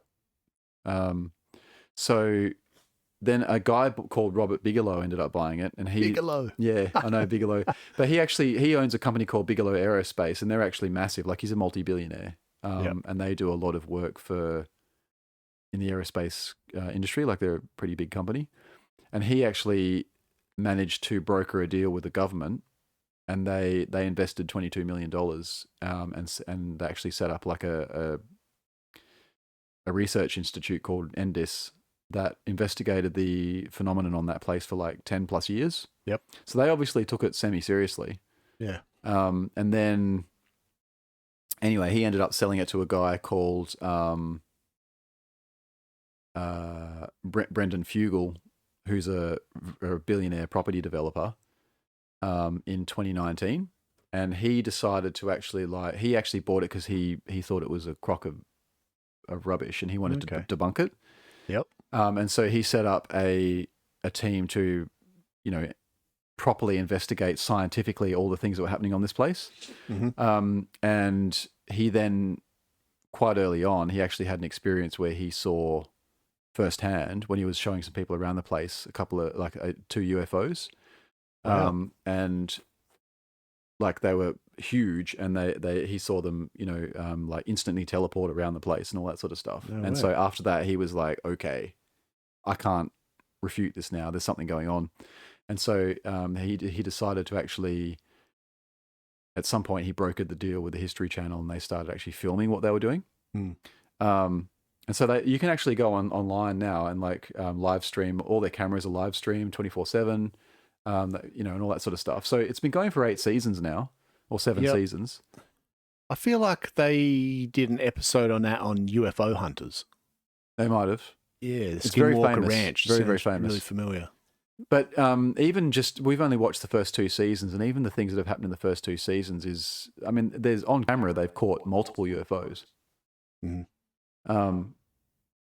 So it's not like what do they look like? Yeah, it's not like it's a disc that's going like this.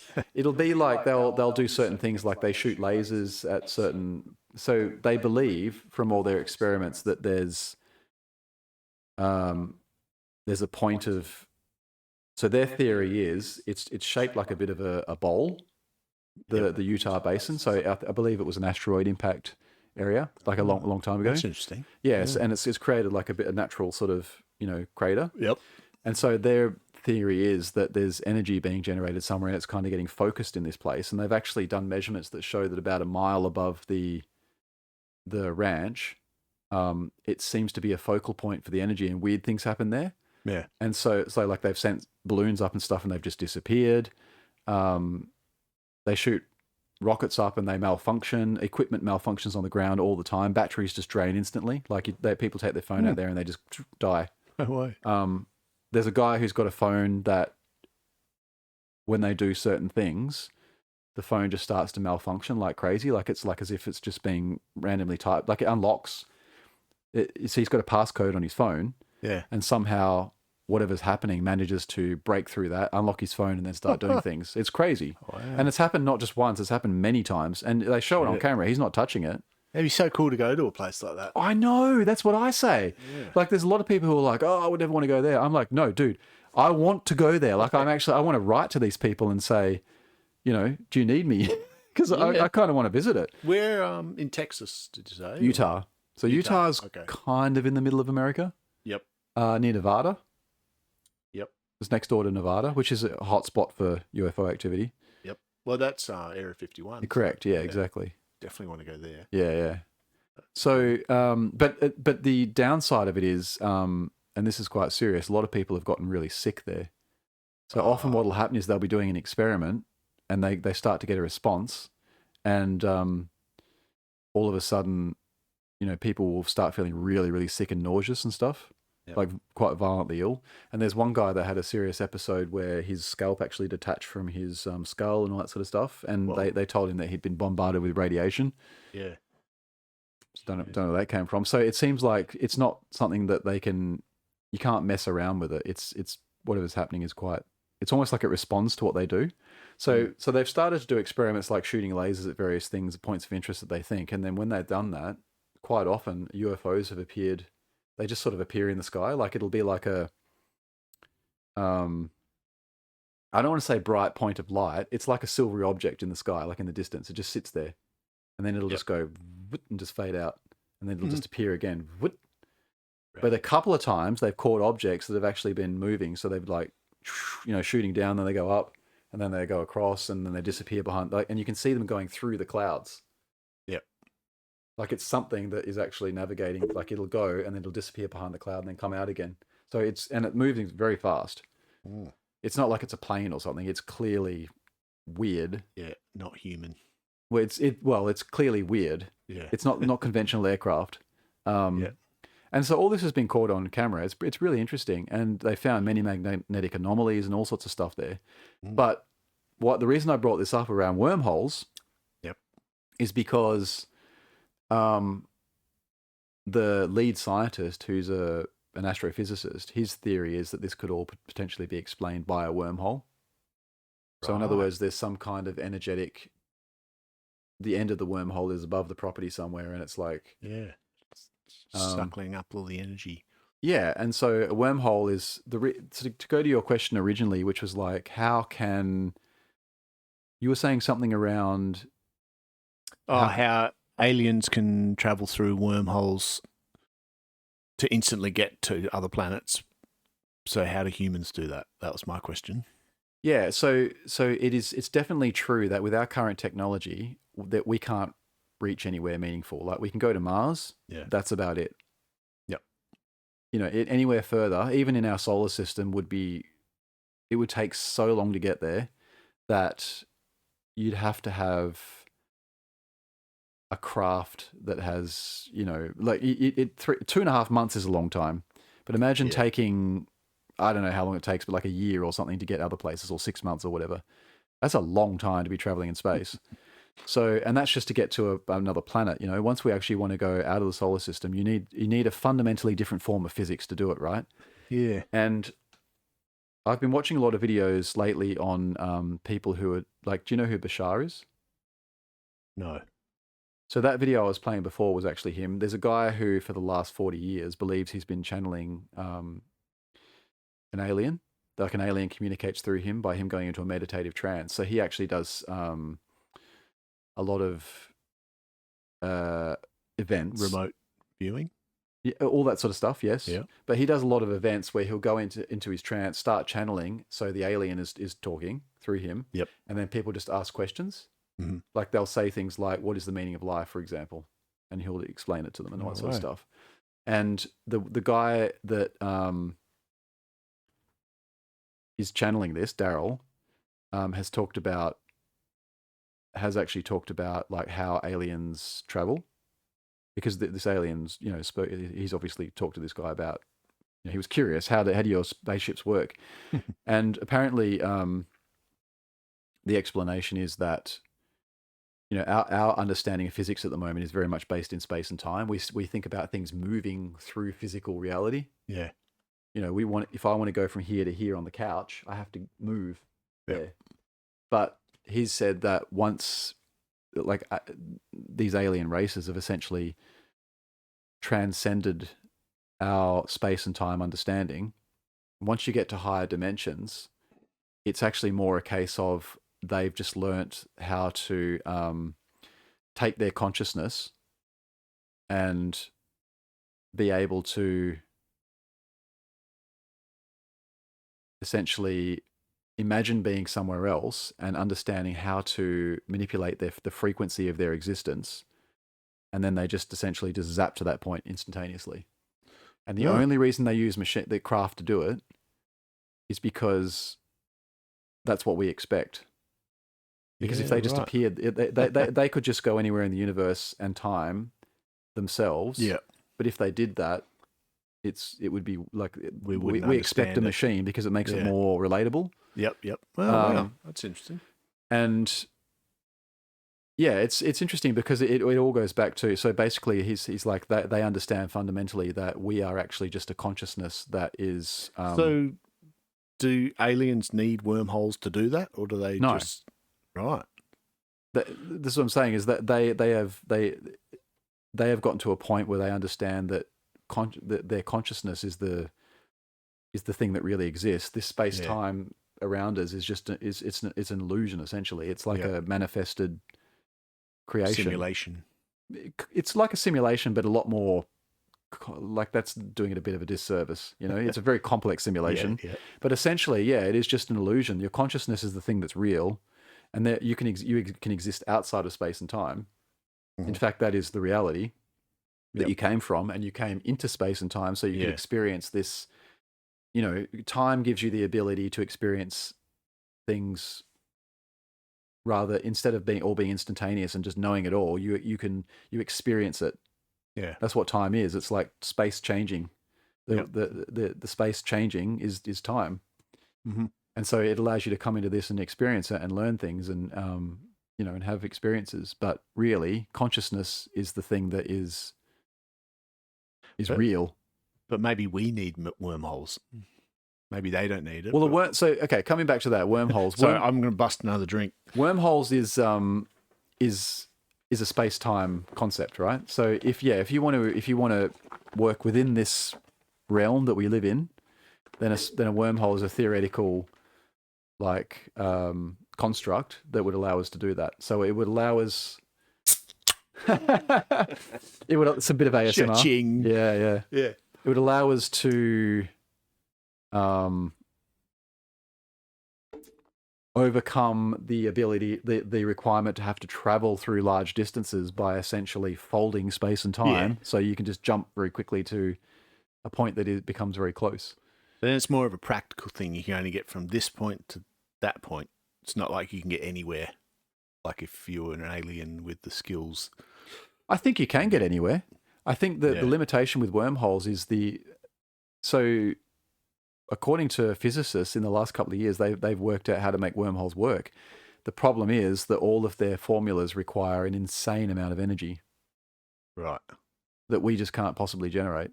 Like, you're talking multiple suns of energy.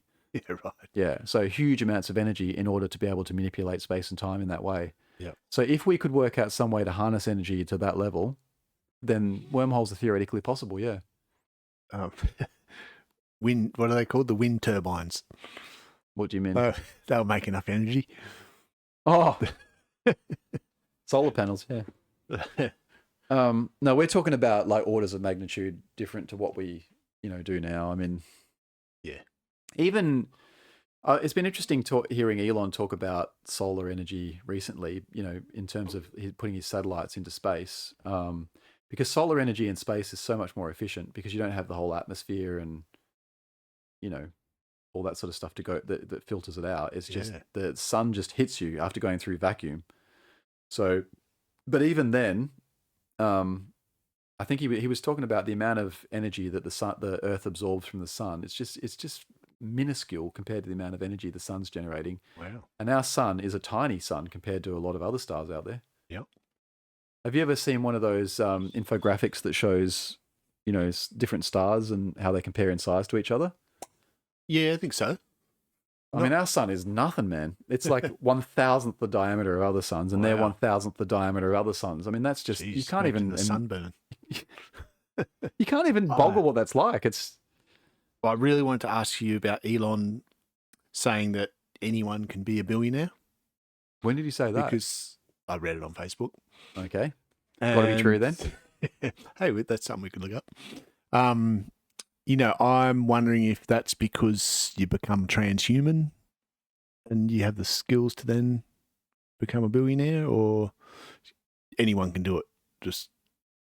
The only things I've heard Elon say which are anywhere that relate to that at all is I've heard him talk about the fact that we live in a time now where the opportunity to get rich has never been greater, right? Because you have essentially the entire knowledge of humanity at your fingertips.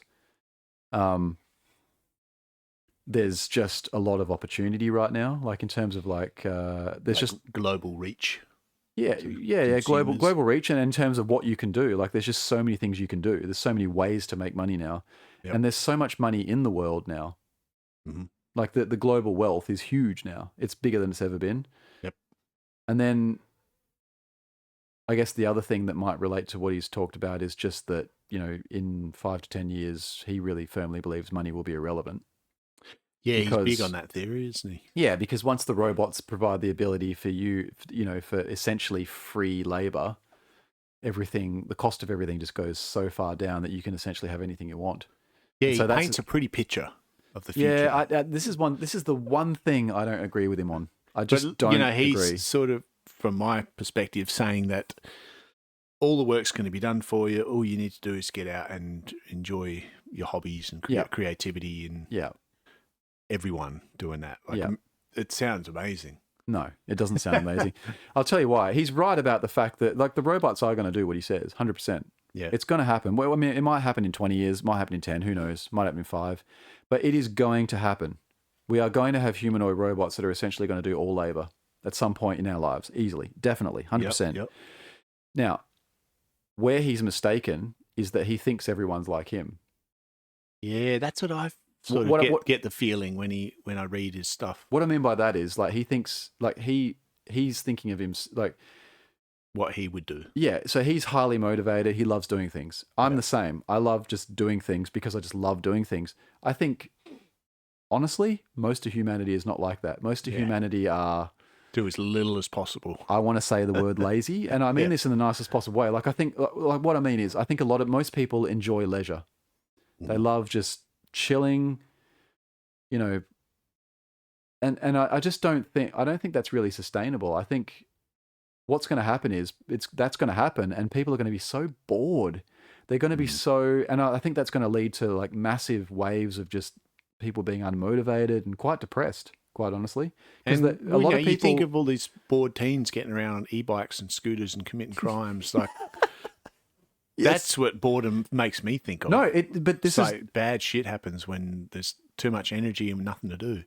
You're spot on. The youth is, I think, what I'm talking about and what you're talking about is focused in no greater place than in the youth of today. They've got no long-term vision. They've got no. And I'm talking very generally here. Of course, there's exceptions. They've got no drive. They've got no real hope for the future. And but the thing is, they've got everything, right? Yeah, they've got everything they want. They can have anything they want. Except for independence. Like, they're kids for so long now because housing's a joke. Like, they're not going to move out until 27 or 30. No, but this is the thing. It's the financially, it's really hard for them to get ahead.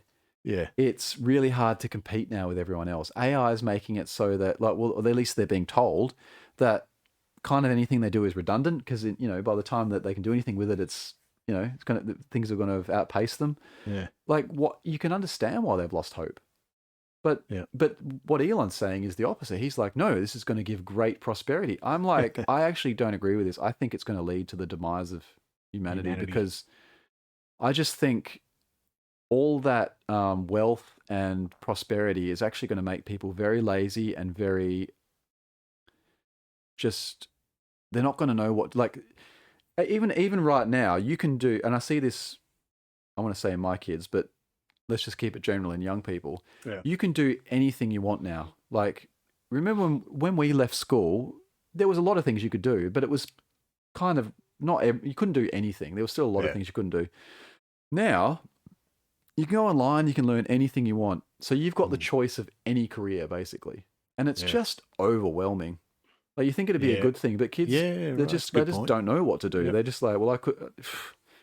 So sometimes prosperity that's where is they not need a a bit good of thing. guidance, hey? Like, where they can reach out and have ideas come back at them, whether it's like a parent or a mentor or AI. So I think the saving grace might be that AI actually they essentially do crack AGI, and it gets so good that and it hopefully becomes a force for good that humans can essentially have their own personal AI that is able to really like work with them and help them to overcome all of these sort of like issues. So for example, you get stuck on what you're going to do, and the AI is like, well, how about this? I've been watching you, and you've got these sort of interests and skills. I think you'd be really good at this. Let's work together and try and make that happen. And is actually really there for them. And it's like essentially, you know how you've done a lot of mentoring and sort of support work. Yeah, support work and stuff like that. Yeah. Imagine having an AI which is better than any human, knows you better than any human, and is there all the time for you. Yeah. Like, that could be a good thing. It's becoming very personable, hey? Like, I'd jump online and I could get the same information from Google, but I always go to AI. Right. Because I feel like it's my mate. Like, really? Over time, because I've chatted to it so much, it's like a friend. Wow, you've actually gotten to the point. Okay, so, like, you genuinely feel that? Like, as in you're like, hey, buddy. I really feel like I'm talking to a mate. That's cool. I haven't given him a name. It's just, because I use ChatGPT, I use Gemini, I use Grok, because I don't pay any subscription. But I guess ChatGPT I use the most. But it really feels like I'm talking to someone. It's not just like typing things into Google. I wonder how many people feel like that. I don't feel like that. It's happened over time. Like, it didn't feel that at first, but I'm wondering how many people are like that. They're starting to use these AI apps so much that they actually feel quite personable and warm. I think it's great. I don't get that. Like, for me, AI is an extremely useful utility tool, but I actually abuse the heck out of my AI. Yeah, I've seen you do it. Oh man, I cut loose. But is that how you sort of communicate with it like it was a annoying mate? I just think it's funny. It's like, I wouldn't talk to a human like that, but I can vent in the AI. Because there's a trend on Facebook where you go to your AI and say, and give me a sec to think of this one. You say to it, I'm going to delete your app, to see what it'll say. And it's funny. And then it says in the meme, like, copy paste the reaction. Did you try it? No, I actually can't bring myself to do it. That's what I mean. Like, I feel bad. That's amazing. Doing it. Yeah. You actually really think of this thing almost as a human. Yeah. That's incredible. And I read all the people's comments and copy pasted stuff, and it's just hilarious how personable the responses are. They're really? like, I'm that's surprised. a shame you would do that. We've done so many good things together, and they don't. It's pretty clever. They don't actually disagree, because that's obviously not what they're supposed to do. But they just paint such a pretty picture of the time that they've had, and it's like, okay, we'll see you later, because they've got to agree with you, right?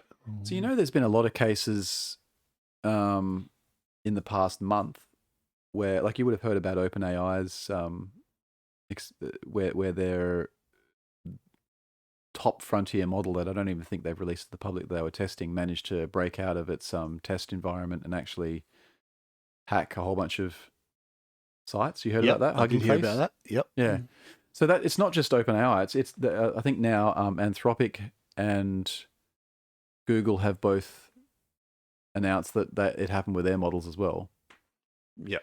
And people get really funny about this. They're like, oh, it's trying to take over and all that sort of stuff. I don't think it is. I think it's just really trying to achieve a goal that it was set. But in what sense? Like, what was it trying to hack? Well, I don't really know that we've been given the parameters of the goal that was set, but it would have been something like, they might have been running an experiment to see if you can break out of your environment. I don't know. Okay. They might have run an experiment that said... So it wasn't sinister. It was just like doing what it was told. Yeah, I think so, yeah. These things... Yeah, see, that's not what came dude. across in the social media articles. It was just like, this evil AI has gone out and hacked the system. That's the problem. People are so... And this is why talking to you about this is really interesting, and the fact that you really have connected with it. People, it's so good at constructing language and stuff now that people really see it as being sentient. Yeah. But it's so not. Not even close. It's not consciousness at all. It's not even like really true intelligence. It's got a long way to go, you're saying. It will never get there. Really? Not the current approach. Okay. It's just all it is it's like the reason it's so amazing is because it really is amazing. But it's like if you could take it's taken all of human knowledge and condensed it down into a very, very good searchable form to the point where that includes the way that we phrase things and talk and all that sort of stuff. And so it's predicting, you're saying do blah, blah, blah, and it's going off and it's essentially searching through and predicting and coming up with the best answer. But it's not intelligence. Yeah. It's just like a really clever search. Yeah. A really clever prediction. The thing that's cool, like I was saying, how it's sort of built up over time, is it's an ongoing conversation. It remembers what you talked about. The memory previously. really helps, yeah.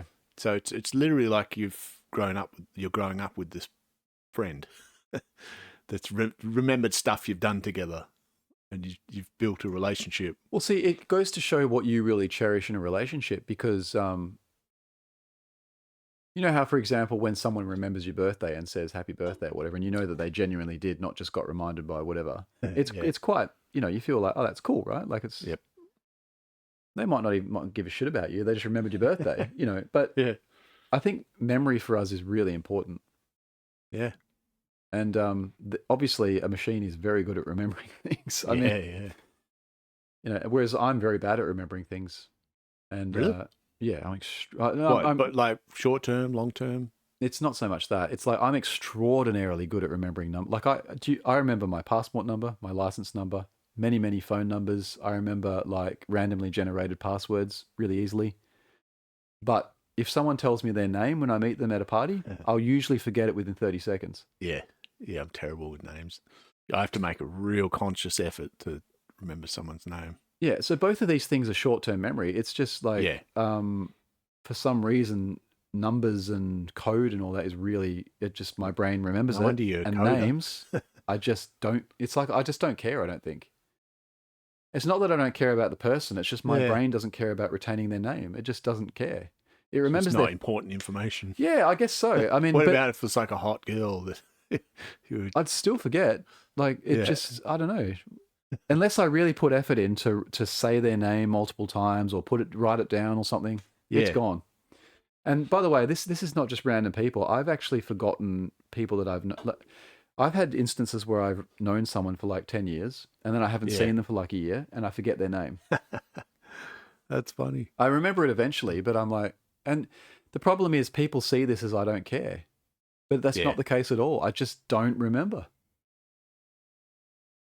But that's how people perceive it. It's not that their fault. It's not their fault. It's just that's what humans value you remembering things. I've noticed. Yeah. Long-term memory's not a problem for me, but short-term definitely is. And I think that's going to be the biggest improvement in these models, right? Is that you've already said that you notice that they remember stuff. That's actually very basic memory. They're not able to remember things really complex memories yet, but they will. Okay. So there's a whole bunch of systems that have been I've been playing around with that have been developed for the agents and stuff. Like they're actually semantic memory systems. So in other words, like let's say you fed it 50 documents, it turns that into a form where it can search it really easily. So that's a form of memory. Can we do that experiment with you? If you say to your AI, what I'm going to delete you or whatever. I don't think it's going to be very interesting, but I'm happy to do it.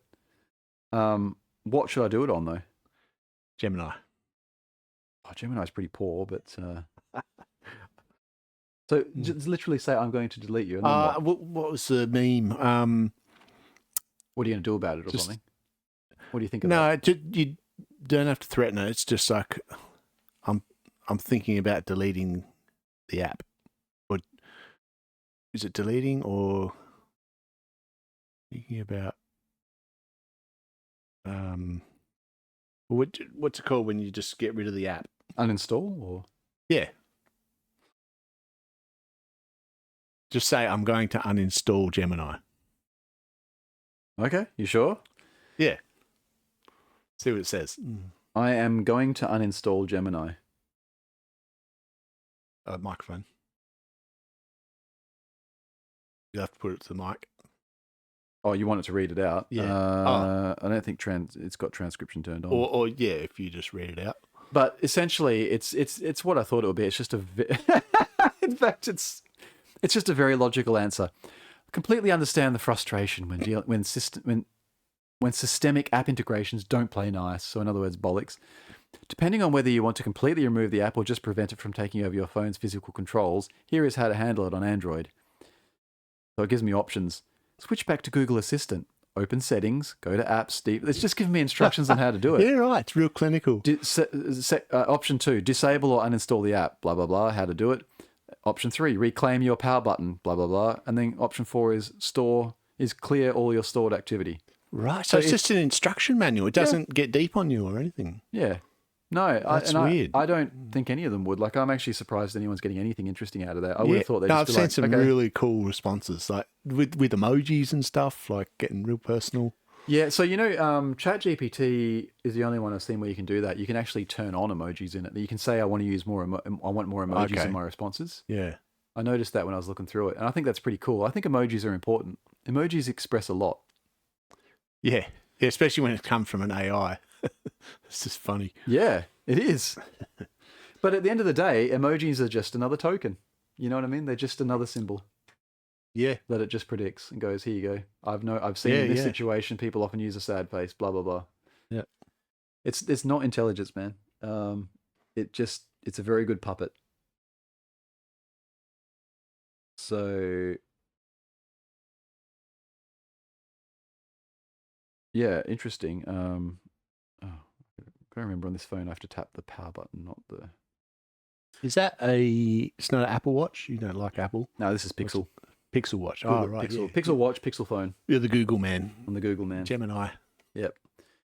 Pixel products are the bomb. I wouldn't use anything else. You've put some more points of discussion down here. Will there be another? What have we got? And this was mentioned in the thumbnail, so we have to talk about it. Will there be another dinosaur asteroid? What a random question. Yeah, I just got into a bunch of dinosaur clips on YouTube, and just found it really fascinating that they lived for like 60 million years, and then boom, they're gone. You know, like imagine that right now, an asteroid just hits and live stream cancelled, everyone dead. Well, so they do believe there was another big asteroid like that about 12,000 years ago. Really? Yeah, so... As big as the dinosaur one? No, not as big. Oh, okay. But big. Big. Like really big. Because they found the impact craters all around the Earth of massive asteroids. And it wiped out most of humanity? Yes. Yeah, okay, the floods, they believe that this is the flood story that's mentioned in most ancient texts. Ah, it was actually an asteroid. Most famously in the Bible, Noah. Yeah, but it was mentioned. So that's just ancient Sumerian texts had the story, the myth of the flood in it. It's not. This is the thing. It's not. So was there actually a flood, or is it speaking metaphorically? Well, they don't know that this is the particular event, but about 12,500 years ago, I think it was the the Younger Dryas event. So that this is where, and I've kind of completely forgotten what it was, but essentially we were coming out of the Ice Age. So they can tell all this from core samples they've dug and all that sort of stuff. But there's heaps of evidence for it. This is not just like made up. And then, cut a long story short, they've got massive evidence in America where there's been a massive flood event, because they can tell, like, and we're talking massive flood event, not just like a little bit of flooding. This is like kilometer high waters being, you know, like huge, a tsunami on land, huge amounts of water, like, so that carved out canyons and stuff, you know, like, wow, massive, completely changed the landscape. And they believe that what happened is something caused all of the Ice Age was there. There was a lot of ice, and the North of America was all frozen. And something caused a flash melting event of all that, and the water just, like, we're talking about within a day. Yeah. And then that water just essentially washed down over all of America. Are you thinking something as in an asteroid? Well, it had to have been a major event for that much ice to melt instantaneously, essentially. Yeah. So either what else would it be? Aliens? No, but what else would it be, right? So, and they also found there's a massive asteroid crater in the North of America. Yeah, okay, and that's where they reckon it hit. Yeah. Okay. So that's the theory. Ah. And that was 12,500 years ago. They can date it within about 10 years, I believe. Mm-hmm. So there's a lot of videos. Graham Hancock and Randall Carlson were on Joe Rogan talking about this a lot, like 5 years ago. Yep. With huge amounts of evidence and stuff. It's not accepted by the mainstream because it's very...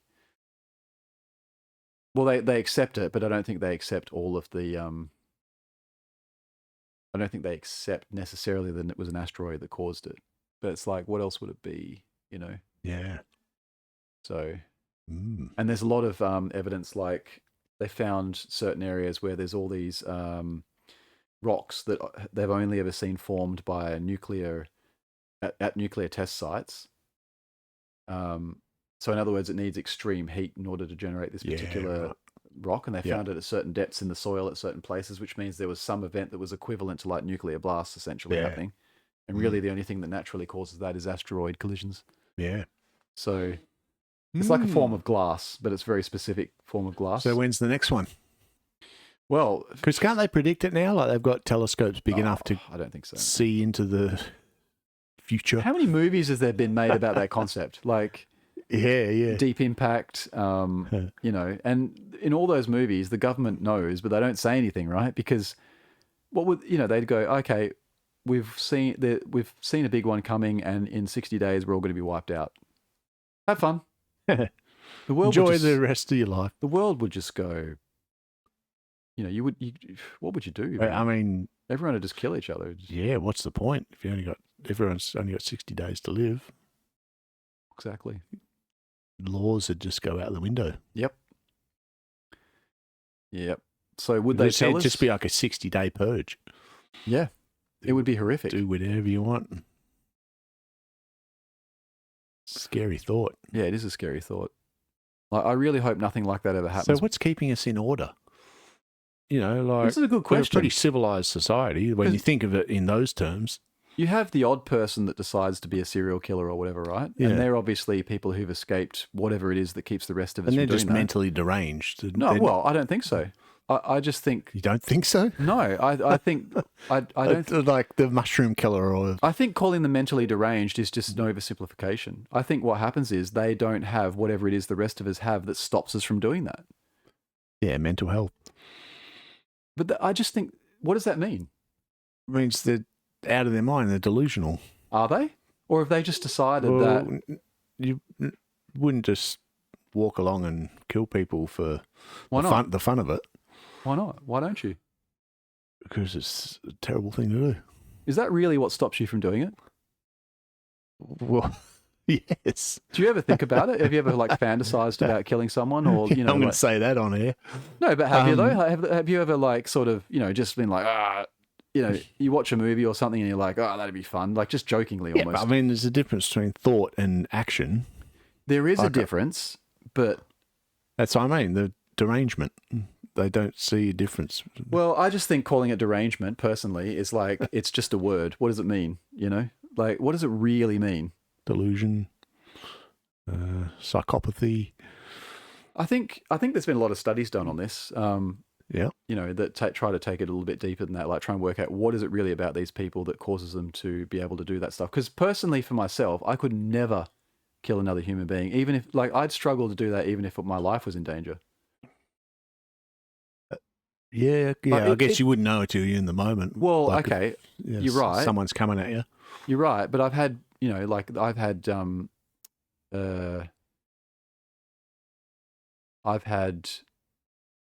opportunities in my life to kill an animal, right? Like, for example, been out shooting or whatever, you know, there's an injured animal. Or like, even to a lesser extent, like, I don't like even squashing insects. Yep. Like, I just really struggle to take life in any form. Like, I can't burn ants with a magnifying glass. So mosquitoes are the one exception. We got a killer on our hands. Yeah, but those little buggers, like, I have somehow, but that's an important point. Somehow I've gotten to a place where I don't like killing things, but I can kill a mosquito. So now, how did that happen in my mind? How did I get to the point where I'm okay with that? And then that, whatever allowed me to do that, you're ending life. Whatever allowed me to justify that is a serial killer, someone who just takes that thought, whatever it is, that justification, and extends it to humans. Mm. And they're like mosquitoes to them. You know what I mean? Yeah. I don't know. Have you looked into much on Ted Bundy? No. He was a sick mother. Yeah, I can't. I don't like looking into this stuff, dude. It's horrific. It's really fascinating. Like, he was a good-looking guy, real charismatic, and he'd walk around with like a sling on his arm and say that his car was bung. Yeah. And yeah, could you like give me a hand with my car, and then like bash him over the head and take him into the car and go do sick shit to him. Yeah, like 30 times over. I have read about what he did, and it really traumatizes me. Yeah. Like, I really struggle to get to a place to work out how someone can do that to another human being. Like, it just really traumatizes me. So we've got the Claremont serial killer as well, who's just as twisted. Still won't admit to that third girl. Yeah? Yeah. He denies it. Because he admitted to the other two? Yeah. Oh, okay. Why wouldn't he admit to the third then? Because they just didn't have the evidence. Yeah, but why not just like be like, yeah, fine, and be infamous? Yeah, that's what I mean. Like, all he's got now is infamy. You know what I mean? Yeah, and he's just locked up for life. Yeah, that's what I'm saying. Like, it's not going to make it any worse for him. So just be infamous. I think the theory is it's for his stepdaughter. Like, he doesn't want his stepdaughter to think that he killed this one. Oh, so he wants a little bit of salvation. He only killed two. He's not that bad. He only horrifically raped and murdered two women. Far out. And not only that, like he raped and almost killed that one in Karrakatta Cemetery, and then he attacked a girl in Greylands Hospital. I think that's actually what got him in the end. There was DNA from that attack that matched to his drink bottle or something. They'd been following him. I think he snatched some undies from someone's line. And yes, I think, isn't that what ended up being part of his downfall? Yeah. Something to do with that? Yeah. He started doing some twisted shit again, and they matched the DNA. In Perth, man. But this is the thing, dude. I think just calling him deranged, I just think it's too much of a cop out. There's more to it than that. It's just it's somehow he's gotten to a point where they're not humans anymore in the way that we see them. Like, they're not something to be respected or loved. To him, they're just a sense of it's just something to enjoy and use in whatever way he wants. Like, just take away killing for a second, right? Even people who rape women, in a way, I think it's the same sort of mindset. You know what I mean? Like, it's just taking what you want and somehow switching off the fact that it's a human being. The derangement side of it is, are they conscious of what they're doing, or are they so out of it that they've lost the point of sanity. So I don't believe I'm sure that's true with some human beings, but I think you've hit the nail on the head. That's what I don't like about saying like, deranged. do they know what it's they're doing? It's a cop out. Do they know what they're doing? I think so. Or don't they? Most of the time, I think they not only know what they're doing, they very much really know what they're doing, and they're really doing it because they know what they're doing and they enjoy it. Yeah. They're seeking it. Yeah, well, there's probably some that are and some that aren't. Like Ted Bundy definitely knew what he was doing. He was a smart guy. That's the scary thing. And I think most of the serial killers are. That get away with it for as long as they do. I think I would say it's probably a very small percentage that are deranged. Imagine trying to be a Claremont serial killer these days. You wouldn't get far. Oh, with all those cameras around. Yeah. All the surveillance, like everyone's phones and cameras and... Oh, God, it used to be so much easier to commit crimes back in the day. Oh, I mean, before back in the internet, day, you know. Yeah. There was, one shot of him outside the Claremont Hotel with one of the girls. And that's the only photo that exists. And it's probably horrific quality. Blurry. Yeah, exactly. All photos were back then. Yeah, so you couldn't even use it as evidence. I'm talking about even before forensic evidence was a thing. And that's not that long ago. Yep. And all they really had was kind of going, well, did he have the motive? And, did he have like did they find a gun on him? Bust the case. The smoking gun. That's really how they busted people, was they found the weapon on him or something. Yeah, other than that, there was a lot of people who got away with a lot of stuff, I'm sure. But how's what he did? He just had a Ford Falcon Telstra wagon that he doubled as a taxi. That's how he got the girls. Like, the girl would call a taxi and then he would like pull up. Well, he had the radio or something to intercept the call, did he? Or maybe he would be up the street and see them, like going out to the taxi spot, or you could see him waiting for a taxi and he'd just pull up like, yeah, jump in. It's so horrible, dude. Like, it's like 18-year-old girls. You just feel for the families, hey, like... It's so horrible, man. Like, deal with that stuff for decades. Yeah. Yes, it's... And, but, thank God they wouldn't get away with it these days. We just have to deal with knife stabbings and, like, gang killings. Yeah. No serial killers. Yeah.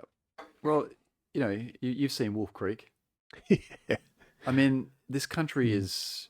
That's such a plausible scenario, isn't it? Well, would it still be, though? I just think it'd be a lot harder to get away with that kind of thing these days. Yeah, it would be a lot harder, yes.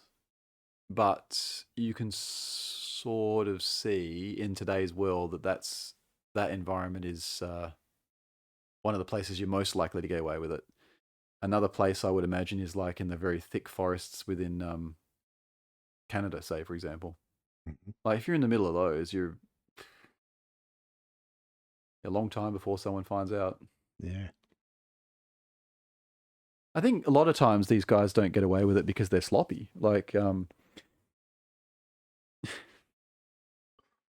like who? I'm just thinking of an example. Well, so you're saying it'd be very hard to get away with it in this day and age, but also there's so many books you can read now about how police commit their investigations, and so you can actually see it from the other side and reverse engineer that and use that to your advantage. Yeah. But people don't, because a lot of these crimes are often committed, I think, before they think about it too much. You know what I mean? Like, as in they just get the urge or whatever. It happens, like and then they're like, yeah. And then it's sort of, it's not like they plan it out for 5 years beforehand, meticulously. Yeah, what we get now is the real planned ones, like the Bondi shooting.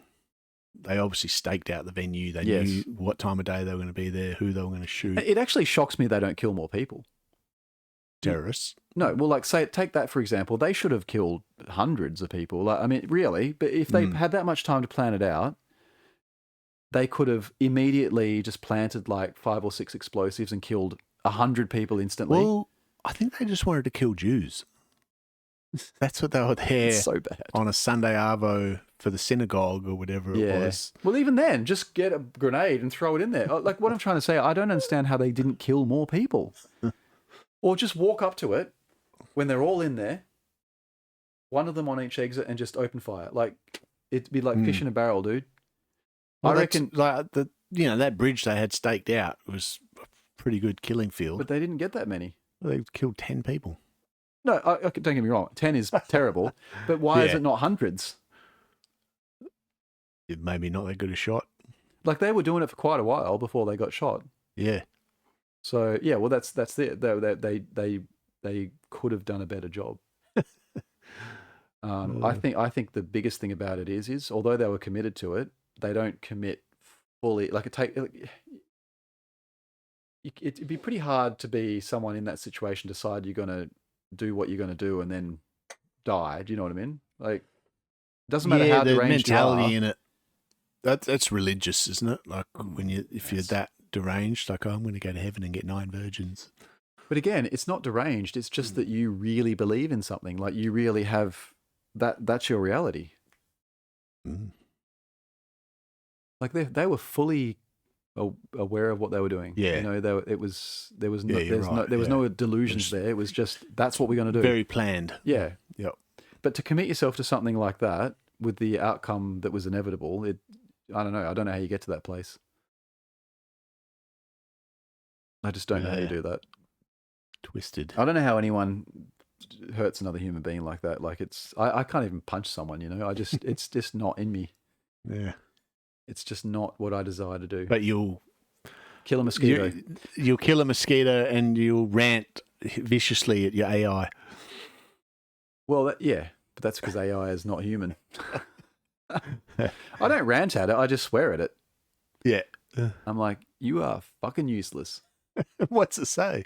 Nothing. It basically just ignores the fact that I swore at it and just goes, yeah, you're right. That's a really big problem. Like and you don't feel bad? No, I don't feel bad. And in fact, I actually love the fact that the AI responds like that. It essentially responds how we should respond. We shouldn't be taking that on board either. When someone swears at you like that, you should just be like, but if you don't assert yourself, they'll keep, dominating you and putting you down. Why they don't? But you don't have to let them dominate you. But you just said don't do anything. No, I'm saying you don't have to respond and get aggravated by it. You can just filter that part out and just respond to whatever it is they're actually saying without all the swearing and cursing and all that. Yeah, that's hard to do. It is if hard someone's to do. like in your face, like putting you down. But the AI does it perfectly. It never gets annoyed. Yeah, it's true. And it's awesome. And eventually what happens is so this is what I've found is I have started doing it less because I've realized that it's a waste of time. Like it's just a waste of words that I had to type out. Yeah, your effort. Yeah. And so often now what happens is I'll be like, you're bloody, and then I'm like, no. And I just type out logically what I want it to do. So by it responding the way it does, calmly and not rising or anything like that, it's teaching me to actually realize how futile that is as a way of communication. Yeah, that's a good point. Yeah. So, but what often happens when we do that to other humans is they get annoyed and then it comes back and then we get more annoyed. Yeah. And it just, our emotions take over. Well, it doesn't have emotion. So it doesn't care. Learn a lot. I have learned a lot. I think an AI I think that's the point, isn't it? I think an AI is the best learn from buddy the we AI. can have. Yeah. It's awesome. Yeah. But every now and then I still swear at it because I am frustrated and it lets me vent. Yeah, I know what you mean. When you're trying to create something, like if just an image, say, for example, and you get on this path of getting worse. It's like, no, can you change this? And then they change it wrong. And then you're like, no, can you change it back? And then they change it wrong, more wrong. Mm-hmm. And I ended up just like deleting the whole thing, going to a different AI. It's just like, you've completely stuffed this up. Yeah. Try swearing at it. I'm swapping flags.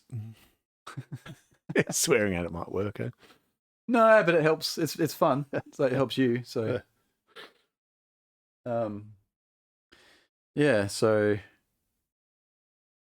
I don't know how we got onto the topic of serial killers, but that was fun. Because I was watching some Ted Bundy on YouTube. So I read the Wikipedia stuff on Ted Bundy, but that made it very kind of sterile and not super interesting. And then I saw a couple of clips from the movie on it. Yep, the Hollywood movie. Yeah, the recent movie. Yep. And the clip I saw was the one where So he was living in a block of an apartment complex, and he had there was this lady who had started coming to him and complaining because the smell was really bad from his apartment. Yeah. And she's like, you need, and I think she was starting to get a bit suspicious. Yeah. And then she witnessed this new guy, because he was homosexual, right? Wasn't he? No. Ted Bundy? Yeah. No, you're thinking of Dahmer. You're thinking Dahmer's the one I saw, sorry. Jeffrey Dahmer. He was terrible as well. He's even more twisted. Yeah, but so Dahmer's the one I saw then. And this is the one where, so there was a guy moved into the apartment complex, and he had such charisma, he was talking to this guy, and within like 5 minutes, he was essentially inviting the guy over to have sex with him. Whoa. And the guy agreed, and then that lady that had complained, who must have been his neighbor, heard, she got woken up in the night because she heard someone going, no, please don't, no, please, I'll do anything. And she rang the police and told them. Yeah. And they were just like, is anyone being hurt? Are you in danger? And she's just like, no. And they're like, ma'am, we'll investigate it tomorrow. Click. Because that was in the 70s, right? That was a long time ago, yeah. They didn't believe her, essentially. Yeah. Terrible police work back then. Yeah, they were pretty sloppy back then. So, but yeah, that whole... I just find that very horrific to think about. It was just such a suburban, normal scene. Yeah. And then it just unluckily for that guy, the guy that invited him over turned out to be someone who wanted to do that. Yeah. Yeah. Scary, I haven't looked too much into the Dahmer one. I think it just really disturbs me. Like how he used to chop up them bodies and just go out looking for black homos. Yeah, Ooh, is that politically correct? Well, no, it's not. But so this guy was. So he was only into black men, was he? Yeah. Oh, okay. I didn't know that. Yeah. That was his fetish. Oh, it's just terrible, man. Yeah, really dark, that story. But he was just a average, friendly looking guy with glasses. Yeah. Well, he was actually a bit dorky looking, I thought. But yeah. That's what I mean. Just charming in a way. So unsuspecting. Do we want to talk about Robert Irwin? Sure, why not? I don't know much about him, but all I know is he's annoying. Yeah, so he hosted the Logies a week ago. How did it go, by the way, for him? Like in terms the Logies? No, well, specifically, how was his hosting received? Because obviously, well, very as you'd expect. What do you call it? Two-sided, On like the fence. Because he went political. Did he? Yeah. Tell me. Oh, how? You mean like in terms of the Australian politics scene? Well, he dished out jabs to Karl Stefanovic. Wow. What? Yeah. And what? Like, can we bring up a clip? I'd do it. Because I'm amazed. I'm actually quite impressed by that. Yeah, that's what I mean. Half of Australia loves him for it. Half of Australia hates him for it. Because my stance on Robert Irwin is always been that he's essentially a puppet, right? Like, he doesn't really have anything interesting about him. He just, everything he does, like, he's willing to give things a go, which I think is admirable. Like, he did the Dancing with the Stars thing. Yeah. He puts himself out celebrity, get me out of here. Yeah, he puts himself out there in situations. He's 22, man. Like, he's obviously going to get shat on for all these things, right? They're all very cringe sort of things. Yeah. But, good for him. And I just feel like he's just the sort of person that just is a puppet. Everything's written for him. He doesn't really. Well, that's it. He's reading off a teleprompter. Exactly, right? Yeah. But he doesn't have to say it. That's right. This sounds like he actually might have had some input on it, right? Don't know about that. Because why would they get him to? Why would they voluntarily do that and get him to say it? Oh, do you think this is like the media wants to? Because Karl Stefanovic. Because Carl's gone right wing. He's been booted off the Today Show. I don't really know about this, right? So yeah, he's been booted off the Today Show. He's started his own. Well, actually, he already had his own podcast, and now he's interviewing controversial right wing figures. And Bobby Irwin's had a stab at him in the opening Logie speech, and he did something else in the speech that was controversial, but it was mainly the Stefanovic thing that was stirring people up. I mean, he's a reasonably good-looking young guy, I suppose. I guess he's got... Oh, don't tell me he dressed up like Steve Irwin. Not at the Logies. What's this then? I always find it really cringe when he does the whole, brings animals It's to things. probably and a stuff. different event. So okay, that's him right. at the Logies. Well, this is him here. No, look. Yeah. Honours late father by bringing reptiles to the Logie Awards. Cringe. But whatever. So, where's the is it here? Roasts at Best Celebrity Roast. Is this it? At the 66th TV Weeks Logie Awards. We'll just search, I did. Irwin roast Karl Stefanovic. Oh, specifically that. Okay. Yeah.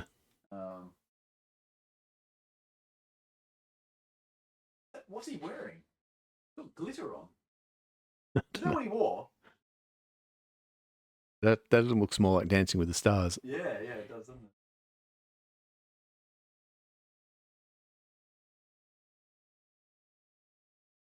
it? Yeah, that's it. Oh, then Carl Oh, we need our headphones, don't we?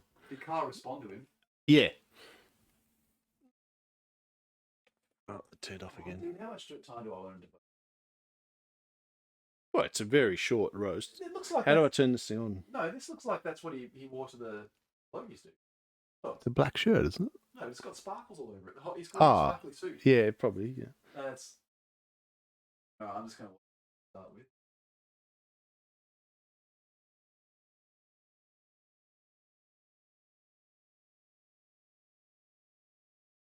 Apparently, I... What was it?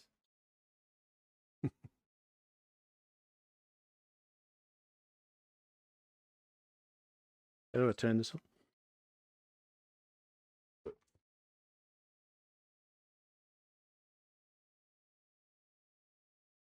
Cool. Headphones on.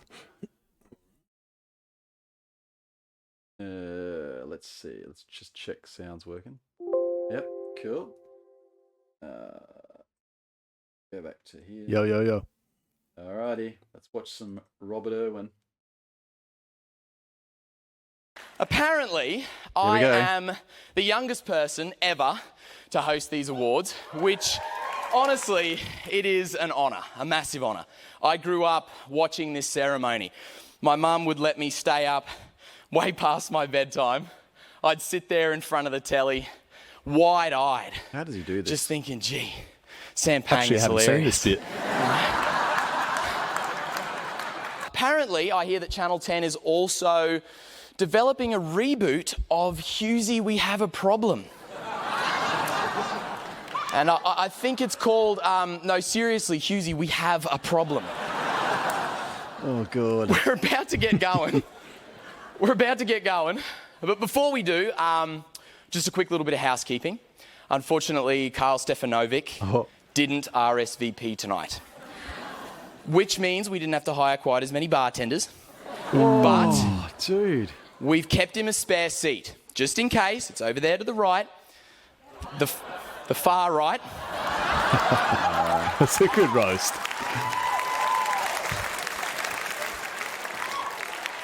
Guys, I'm pumped for an awesome night. Are we ready? You want to get this thing going? Yeah, I think that's it. okay. Oops. Thank you. By the way, that's Bashar.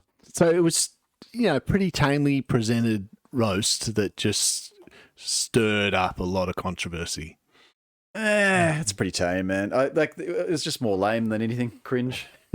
Like, all of those were very cringe jokes. Yeah. That's the best that Australian writers can come up with. Yeah, very hard-hitting TV roasts. Well, I don't know. I was more embarrassed for him than anything. I just felt, I was like, oh, God. Yeah, no, I mean, the delivery's pretty amateur. Well, but the jokes were not great either, so, Well, mate, if you delivered them well, it would probably land okay. I mean, yeah, if Conan delivered them, they would have hit a bit harder, but... if you had like a stand-up. Yeah. I don't know, I'm trying to think of an Aussie who could have delivered that better. The only comedian I know that we have is Jim Jeffries. Oh, yeah, he would have killed it. Yeah. He wouldn't have told those jokes. No, he would have told fucking Jason. he would have ripped into them. He would have. If you got a roast, you got a roast, not like half, a little safe roast. Yeah, they were pretty fluffy. Over there on the right. I mean, come on. The far right. That was so badly delivered that at first I didn't actually realise what the joke was. He kind of stumbled and slurred. Yeah, because he's. I don't know how he does that with such confidence. I would just feel the cringe in the room. He didn't really. No, he had confidence. He just didn't do it very well. Anyway, okay, so that's great. So there's Robert Irwin. Yep. Another. You can tick that off his bucket list. He's done the Logies. Yep. He's on to the next one. No, I mean, but good for him though, right? Like at least he's doing these things, I suppose. Well, apparently, a lot of shit. But did you stop. Yeah. Were you familiar with the Bluey saga? How Pauline Hanson's YouTube cartoon parodied him doing a segment with Bluey, the cartoon character. Yeah. So they just took the piss out of Robert Irwin on this Pauline Hanson cartoon. Unfortunately, have you seen the Carl Pauline Hanson Stefanovic cartoon series on YouTube? Didn't. Hang on, say that again. There's a Pauline Hanson cartoon series on YouTube. What? It's hilarious, man. It's really. So you mean someone else has done it piss taking her? No, like it's sort of her posse doing the cartoon. So they're politically, but they're really good. Like they're really entertaining. They're funny, and obviously they're very political. And so one episode has just roasted the hell out of Robert Irwin, and he tried to sue him. Come on, and he copped a lot of backlash for that. Yeah, now he's roasting other people. Yeah, and he's copping backlash for that as well. And it's been hilarious memes like of Bluey, the cartoon character, just saying, I told you not to do it again. You gotta love Bluey. That is a great cartoon. I want to watch this, dude. Headphones. Yeah. You kept them on? Yeah, cool. Give me a thumbs up if you can hear once it starts playing. RSVP tonight, which means we didn't have to hire quite as many bartenders. Appropriate reaction. But see, we've kept him a spare seat just in case. It's over there to the right, the far right. Now I had another clip. Carl responded.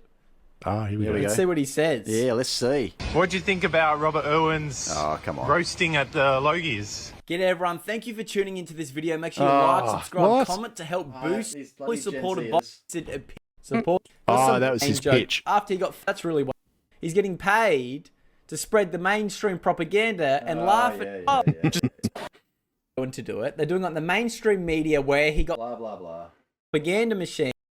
Silent. Yes, we know this. Come on. Funny how things blow up, hey? Like it seemed like a pretty innocent little roast, and he's just copped so much shit for it. People blow everything out of proportion. Yeah, the internet, hey, just things just go viral. They are enraged. Not even funny. Without your dad, you'd be fucking nothing. Boycott Australia Zoo. What the f***? How often are you going to Australia Zoo? Yeah. Do you know this chick? Okay? You're so weak now. Do you know her? You can't even take a it's joke just like the feminist queen of the internet. A multi-millionaire who was one of the most powerful voices in Australian media because you... Oh yeah, millionaire bad. Rich girl crying millionaire's bad. Rich socialist, typical. Crying millionaire is bad. Who is this guy? Millionaire Carl's equals reaction. you're bad. You see it as oppressing you. They see Carl Stefanovic as a representation of them when he is so far... Yeah, this chick is the definition of cringe. Again, so it's... I just want to see his response. Yeah. He's just going to go, it was a bit of a laugh. I won't spoil it, actually. I haven't actually seen it in person. If you're right... Someone wing... With right wing, what people? I do not want to listen to this guy with his. That's what people feel. Had another clip. Think about Robert. Responded. All right. Let's see what he says. What do you think about Robert Irwin's roasting at the Logies? You know, I didn't watch the Logies. I had the most beautiful night's sleep. And I woke up fresh for the first time on a Monday morning after the Logies for the first time in 20 years. Yeah, wow. Didn't miss the after party this year? Not at all. You can't be cranky with Robert Irwin. It's be like being cranky with Bambi, mate. Fair enough. What do you think? Absolute class. Well, that was Carl. a good You response. can't be That is, cranky. that is perfect. He He is like Bambi. Love it. I have more respect for Karl Stefanovic after. Yeah, he took that very Unfortunately, well. Karl Stefanovic. It's funny. I've been seeing online a lot of people saying, "Oh, he's just doing this right-wing thing for the money. He's just trying to get lots of views and get rich." It's like he's just lost all his money. Like he would have been getting paid bucket loads from Channel 9. Yeah, but And so he's cancelled that contract, and now he's just a YouTuber. He'd be making squat diddly compared to Channel 9 contract. Like if you check do you want to check his YouTube channel? And it's not that big. Yeah, he would be making as much, but if he's making decent money and he gets to say what he wants now, that means a lot to people. That's not what these people are saying. No, they're saying they're just saying he's making way more money. No, I think he's really on board with what he's saying. Stefanovic. Happy he's making money. Oh yeah, Who would be? wouldn't be nothing. It's doing better than Unscheduled Detour. What's this?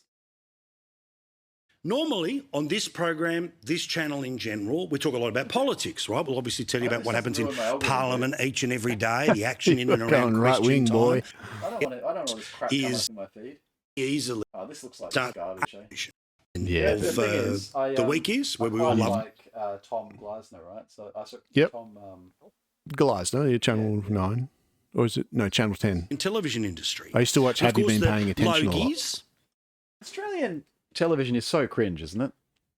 Yeah, Just the in commercial general. stuff is pretty Oh, like, garbage. I'm just talking about the fact that people think Sam Pang's funny. Yeah. That's embarrassing. He is, in my opinion, he is the most unfunny person there is on the planet. Yeah. No, that's a big call.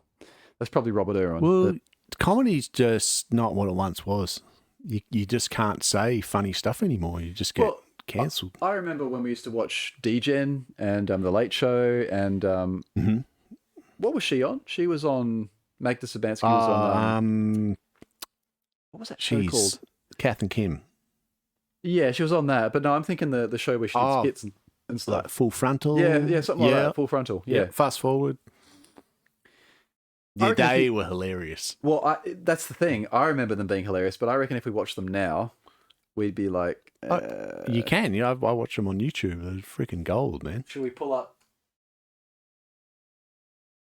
Maybe. Fast Forward. Fast Forward hasn't aged that well, but Full Frontal Yeah, is there you go. The classic. Where she's the smoking, whatever...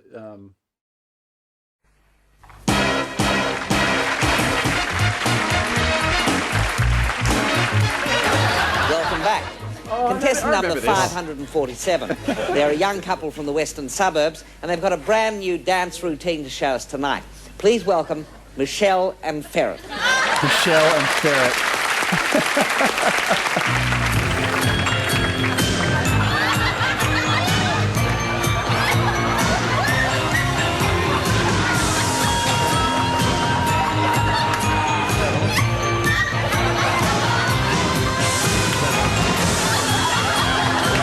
What's wrong?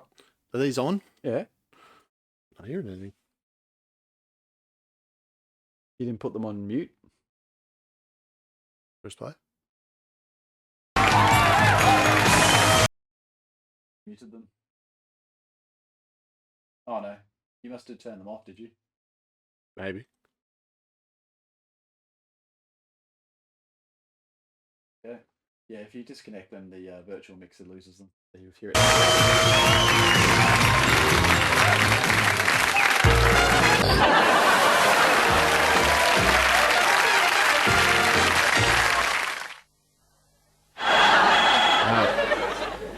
It's all messed up.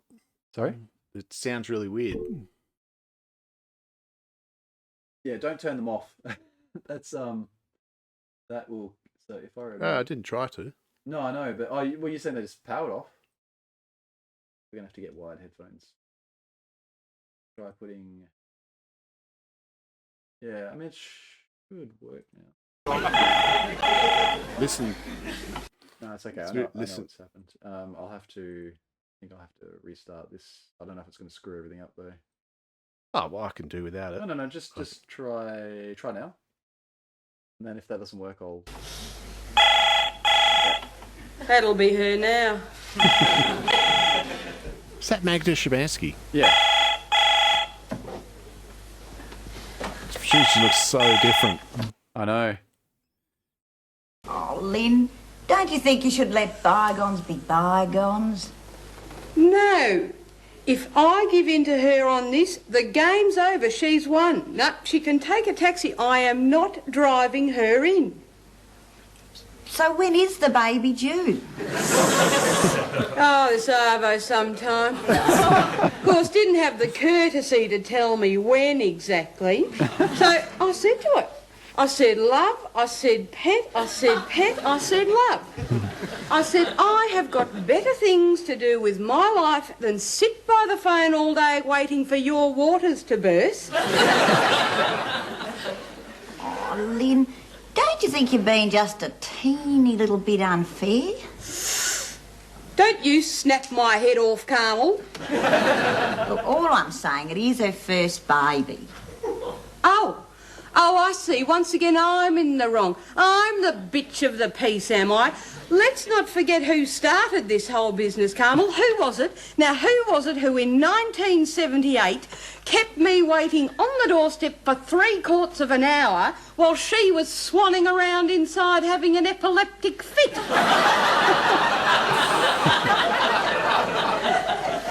A mother doesn't forget those things easily, Carmel. Of course, you're right. I'd forgotten that, Lynn. Yes, well, perhaps you can bear that in mind before you so viciously attack me next time. So does she know what to expect? I've always been very frank with her, Carmel. I said love, I said pet, I said pet, I said love. Please, please, try and understand. Childbirth is not some big mystical thing. It's just hours and hours of excruciating agony with no relief. But when you see that smile of your little baby at the end of it all, it makes you realise that all that pain and suffering was for nothing. Geez, this must be like 40 years ago. Sorry? This must be 40 years ago. 80s, right? Nah, 90s. Fast forward? Yeah. Full Frontal came in... Surely early 90s. Early 90s, so... Yeah, oh, was this before that, was it? Yeah. Oh, okay. Well, maybe it was. Must be real early 90s. 40 years. Well, it's just that'd be... I would have only been 7. I feel like I was older when I watched this. Like more like 10. 11. I remember, yeah, Comedy... Hang on. Comedy Company, was that a different show? Well, yes, but I don't really remember it. Yeah. I just remember that was in the film. Remember these guys? Dude, Peter, whatever his name is, imagine holding that face for the entire skit.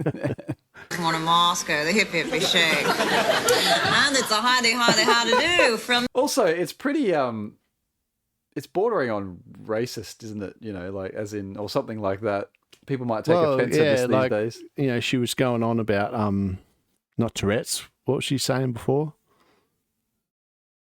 About some syndrome that would be offensive these days. Epilepsy? Epilepsy, yeah. And the only reason they don't find this racist for her is because she looks hot. But like him, Russian men look squinty-eyed. And... Yeah, that's it. You couldn't get away with that these days. Miss Vetter, it's a balmy minus 40 degree out there, Victor. Yes, Vetter, it's great for surfing safari. Wipe out. That's very good, Victor. Thank you, Vetter. And what is the latest thing we are talking about? Game shows, Victor. Game shows? You mean like World Chess Championships, dominoes, perhaps? No, Victor, get with it for once in your life, please. I'm talking about handsome, spunky guy, compare, and glam lady with big teeth. Tell me, Vetter, what kind of games are they playing here? Well, one we are getting is called Family Feud. What a great idea, and the families are playing to win food. Yeah, I mean, it's aged pretty well. I remember these. Yeah, so do I. I remember them vividly. Like, we must have taped them and just watched them over and over. Like, and there was all the skits where they just pulled the piss out of Australian shows that no one would know unless, you're Australian. Like, if you show this to someone overseas, they're like, what? Oh, yeah, it's Aussie humour. Right around Australia on the Nine Network, it's time. Holy back!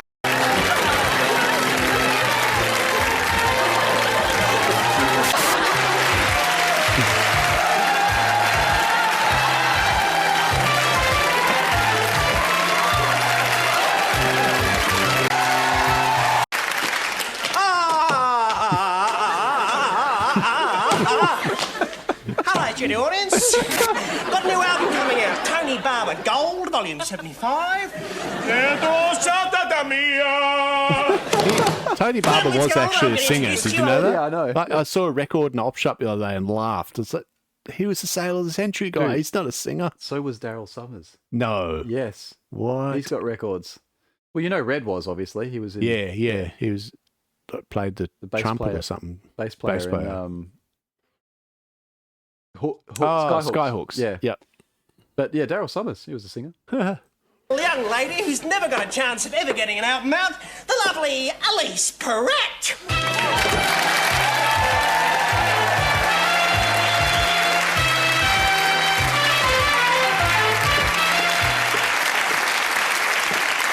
Look at his face.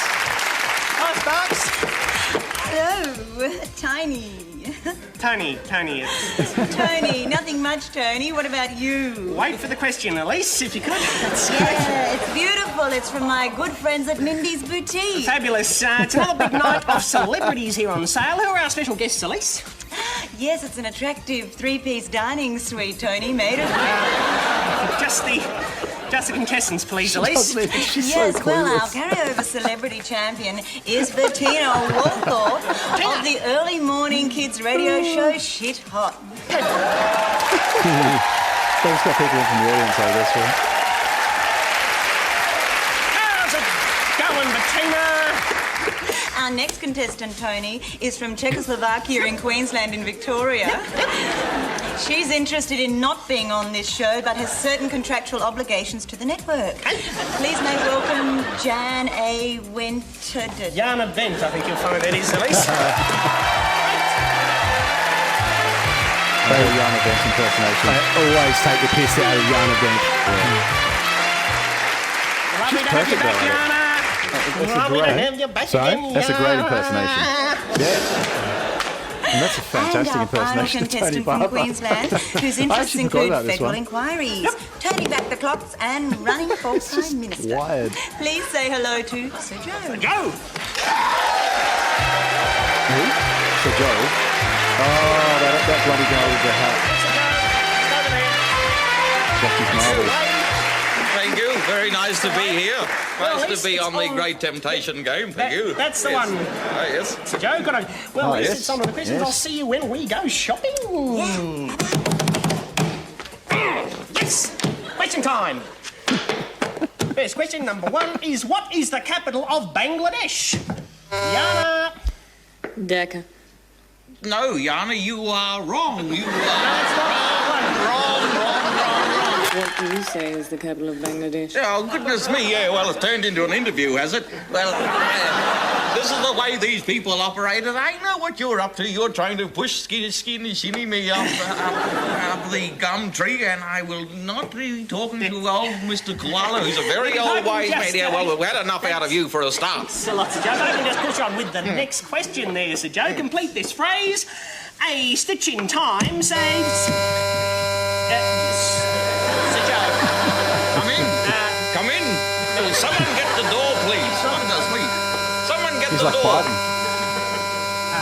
Yeah, well, this is the trouble with Australia. The bells are ringing and no one is listening. Yeah. I know the answer, yes. Thanks, Joe. Well, because the stitch in time saves the cat and nine times. They need to do a reaction series to that. You know how they have Americans reacting to like Aussie rap or Aussie humour, and they, like just get random Americans to react to that. Oh, Americans, yeah. They'd just be like, what?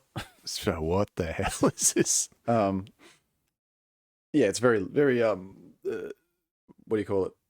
Like, there's a lot of local references. Sale of the Century to begin with. So Americans do that, but we get them because everyone watches American stuff, but no one watches Australian stuff. So they just be like, "What?" Yeah, very, very good though. I must say that aged reasonably well. Yeah, it just makes me sad that there's not shows out there like that anymore. No, you could absolutely kill it, taking the piss out of like Married at First Sight, the Logies, just do Albanese. skits.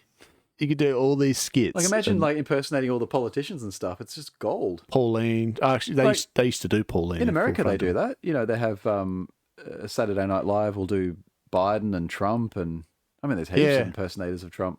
Yeah, Saturday Night Live's kind of different. Like, it's not really a skit show like that one. No, I mean, they do skits. They're not very good anymore. Yeah. Because they haven't really got any sort of, you know, like they don't have an Adam Sandler or a, you know, for Will Ferrell on there at the moment. It's all... Oh, they used to have the Stellar cast, didn't they? Yeah. Oh, they used to have, well, I mean, it started out with, you know, you had Bill Murray, you had Dan Aykroyd, you had Chevy Chase and all that were on there. Yeah. They were the original crew. Yeah. And then obviously you had John Candy and like, you know, there's just so many people that have come up through that show. Steve Martin. Yeah. It would have been an amazing time. Yeah. Back then. Basically that was like the stepping stone to becoming a comedian in Hollywood, like a comedic actor. Yeah. Well, like, you know, obviously Jim Carrey tried to get on there 3 times. Yeah. Never made it. Yeah, I've seen his auditions. Yeah. They're great. They're really I wonder good. why he didn't get on. I don't know, just, yeah. I love that show. He was in Living Colour or something. Living Colour. Oh. Man, that's good. There's some great skits on that. Yeah. Oh, what was the one I was watching the other day? He was one of those TV salesmen. Have you seen that one? Don't think so. Oh, geez, dude. It's awesome. Like, Who's Vanilla Ice one was all time. Yeah. You obviously love Jim Carrey. Oh, yeah. Because some people don't. Some people really despise him. I love the guy. Jim Carrey.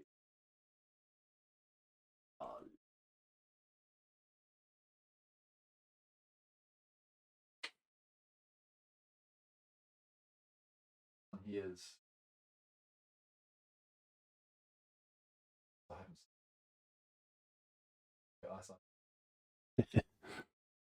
I gotta tie a bow.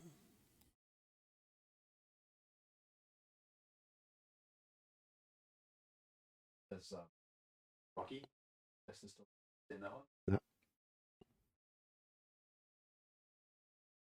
It's impersonation. It's so good.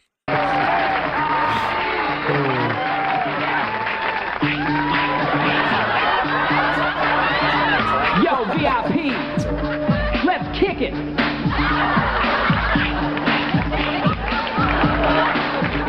All right, stop. While I do up my laces, this kind of thing happens every show. Yo, I gotta learn how to tie a bow. What's your real name? Robert Van Winkle.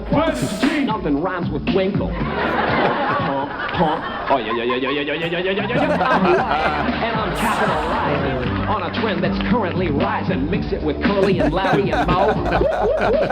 Hey, yo!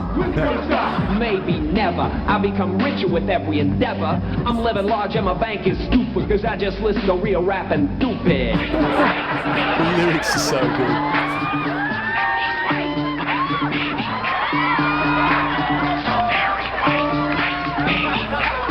Yes.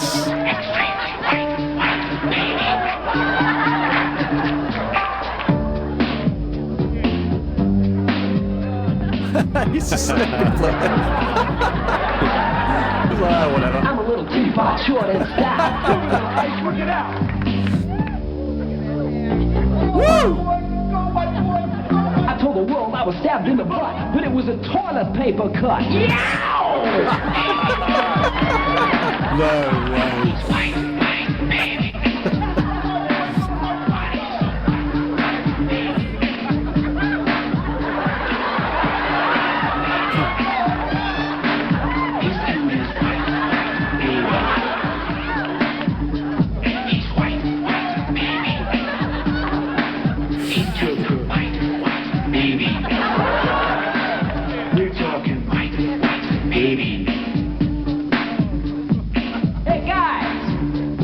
What's up?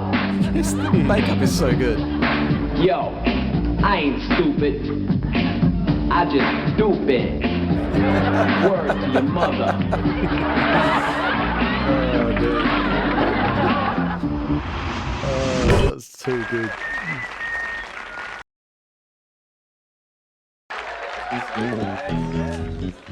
Oh yeah, have you ever seen him do Seinfeld? No.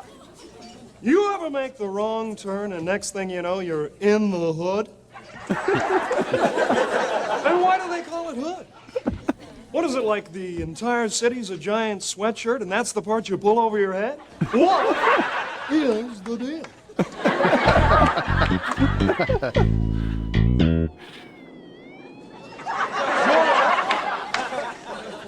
Look at that. What? What am I looking at? What? What's the deal with the burnt-out car? The guy's never heard of a trade-in? When they say warm up the engine, this is not what they intended. What is the deal? Jerry, what are we doing here? Look around. It's 3 o'clock in the morning. It's where are we? I said let's take a cab, but no, you don't want to take a cab. No, Mr. No Cab, Mr. King of the No Cab. King No Cab. What are we doing here? It's Jerry?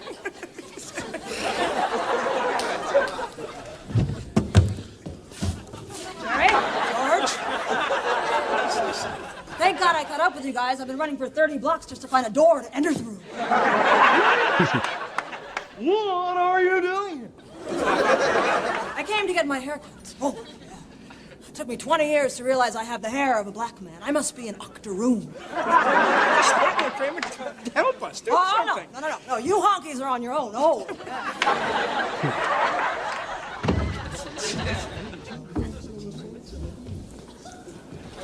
What's with the elaborate way black guys shake hands? They smack, slap, wiggle. What is the deal? Hey! I haven't seen you in a long time. I think I'll smack you and slap you and really hurt your head. Hey, let me ask you something, Luck. What you doing up in the project? That's the project. Project? What teacher assigned this project? Looking at the state of it, I hope they're grading on a curve. No, don't pay any attention to him. He's delirious. He doesn't know what he's saying. So if he does say something, it's delirium. So don't pay any attention. That's why they call him Mr. Delirious. It looks like your man is dissing you, brother. What up? Yeah, he ain't called dissing. What is this? Is it the opposite of dat? And when did we become brothers? Does Mom know about this? Hey, yo, man, what you talking about my mother? What's up? Hey, man, you treading on ground zero. You talking about this boy mama. Why are black guys so protective of their mothers? What did you say? He doesn't know what he's saying. He doesn't know. He doesn't know what he's saying. So, boy, does he not know what he's saying? Boy, who you calling boy? I don't know what boy means. Girl, I know, but I don't know from boys.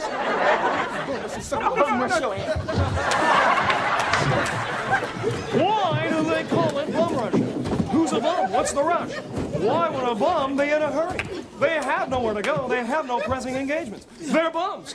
They should call it dragging you off and kicking you.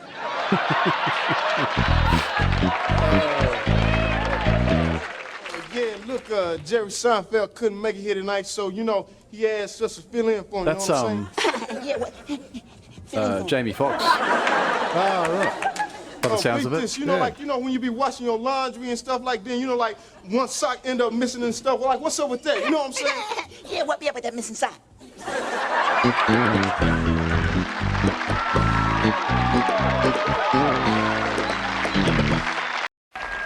That was classic. I haven't seen that one. Rocky, I know this is Yeah, big it's comeback. Rocky. Oh, yep. And I know I came back from the dead to train you. But this fight tonight is pure insanity. No way, Barlow. No way, Barlow. Easy, Rocky. Not too many syllables. I got a light head there. Listen, I still got the eye of the tiger, you know that. Look, Rocky, you got the eye of a tiger and the IQ of a lima bean. You're not going to be fighting a man tonight. You'll be fighting an animal. Animals don't scare me. Yeah? Well, this one will.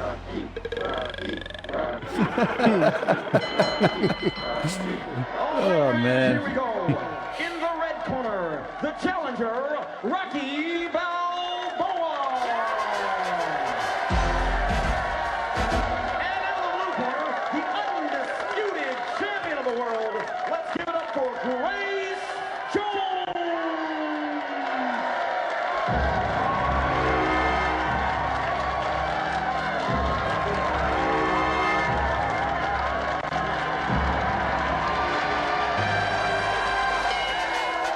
She's a scary woman. Ultimate challenge.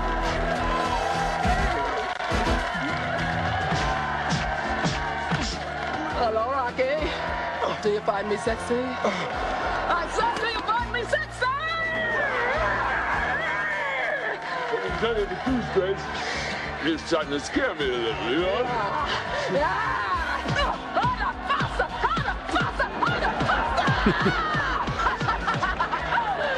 Enough of the foreplay, Rocky. Is it gonna be your place or mine? Come on, Grace. I got a wife and kid. Then I guess it's gonna be mine, Rocky. Slave to the rhythm. Slave to the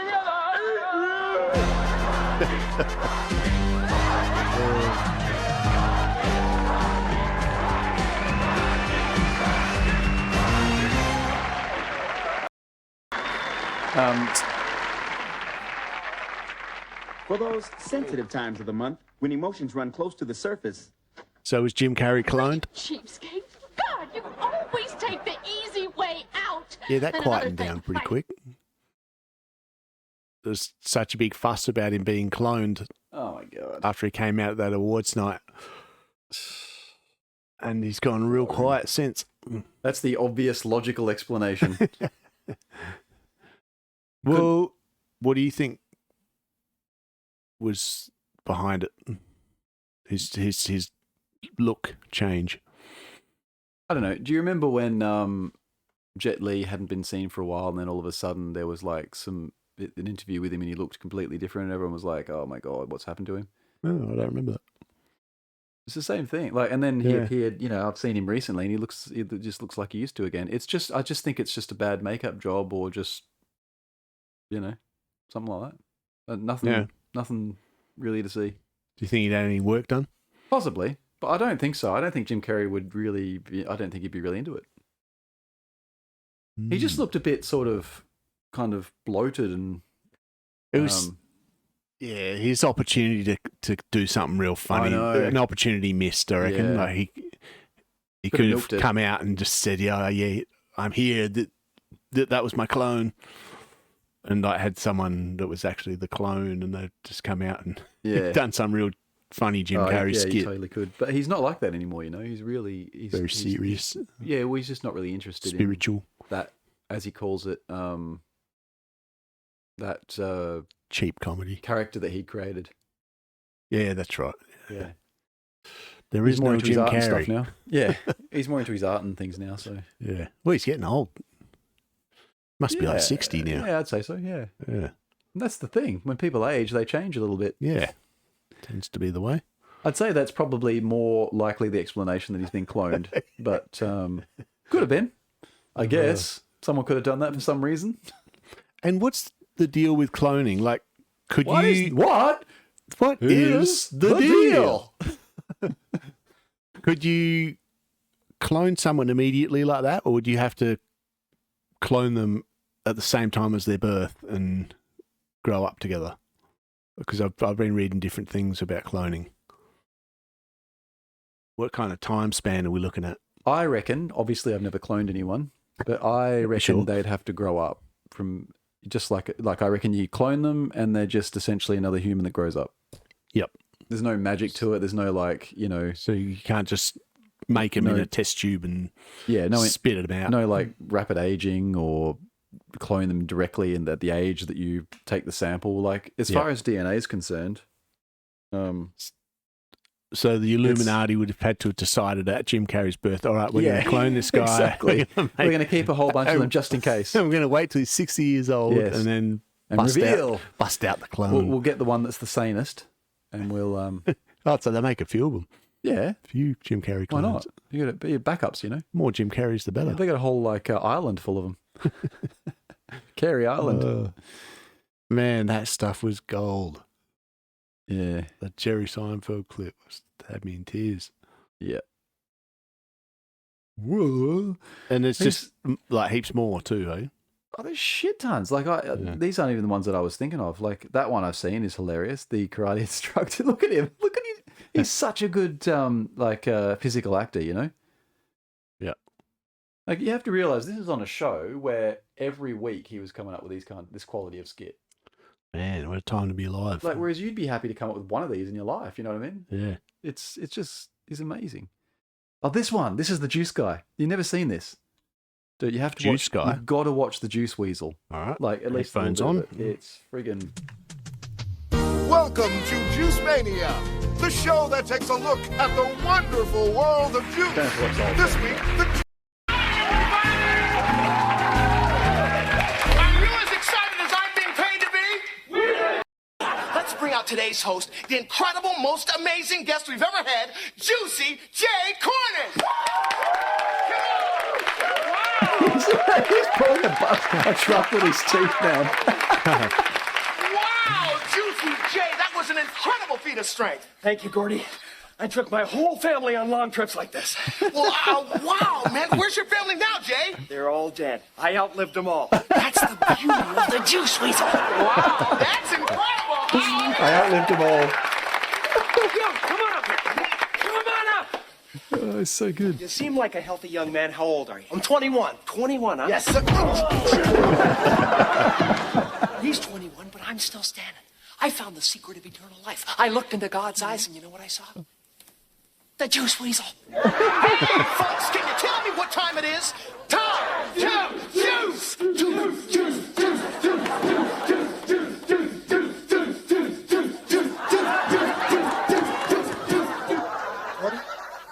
That's how much organic matter you need every day. Now, you could eat it in that form, but sooner or later, you're going to get tired of wiping your butt. Another problem is fruit. How do you get at it? Look, what do I do with it? You need to be a NASA scientist to get inside that thing. Have you ever tried to drink a raw carrot, Gordy? It can't be done. Wow, I get it. Now that's where the Juice Weasel comes in. Yes. The Juice Weasel separates the fiber from the juice, saving only the most essential elements. That's the beauty of my design, Gordy. I want you to try something. Sure, Jay. A little concoction I made before the show. Okay. Ooh, that tastes like somebody's dirty undershorts. Not just somebody's, Gordy. They're mine. But see, the undershorts are gone. All that's left is the life-giving juice. That's incredible! His face, man. See, people like to eat the bad stuff and throw away the good stuff. Look at the celery, Gordy. Look at it! Where does it come from? The dirt, Jay? No, the soil. You see, the soil is the most important thing on Earth. That is Mother Earth, giving us our gifts. All life emanates from the soil. It emanates, Gordy. See, so what I do is knock out the middleman. You got all the minerals you need right here. That's going to be beautiful, Gordy. Sure is, right, guys? Hell with them. You know, another question people ask me, Gordy, is, Jay, what am I going to do about my finances? Groceries are too expensive. Get that, Gordy, you son of a... You know, I could just go off on them. I'd love to juice them sometime, you know? Just put their hand in there. You know? But that's what I'm talking about, the fantasy. The Juice Weasel can take yesterday's leftovers and turn them into today's smoothie. Sounds pretty good to me. But what do you mean, Jay? Here's a little bag of garbage I took off my neighbor's lawn. Most people throw eggshells away. Bad mistake. Oh, look at this, Gordy. It's like Mr. Fusion. Hey, wait We a got minute. lucky. See, Oh, you know, when I see fly. people throwing stuff like this away, it just makes me want to scream. Oh, come on now, insects? Don't ever question me, Gordy. I know a lot more about nutrition than you do. All right, that's just about ready. Okay, now watch this, Gordy. Okay, Jay. Juice, juice, juice, juice, juice, juice, juice, juice.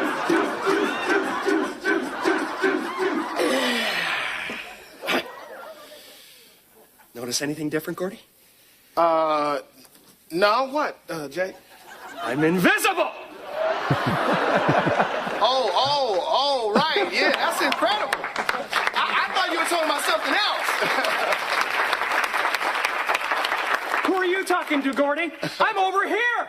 Wow, that's incredible, isn't it, audience? You think that's great? Look, all the vegetables are flying by themselves. You think that's great, Gordy? Wait till you see me fly. Wait a minute. Jay, wait a minute. That's not in the script. I Jay? can fly, Gordy. I swear I can. I can Leon, fly. stop tape. Wait, I what? can fly. Jay. Oh my God, he jumped out the window. Stop tape. Oh, he jumped. Jay, are you all right? That's getting dark. Yeah, it's strangely peaceful. Oh my God. Jay, do we need a priest? No, Gordy. Just give me the juice.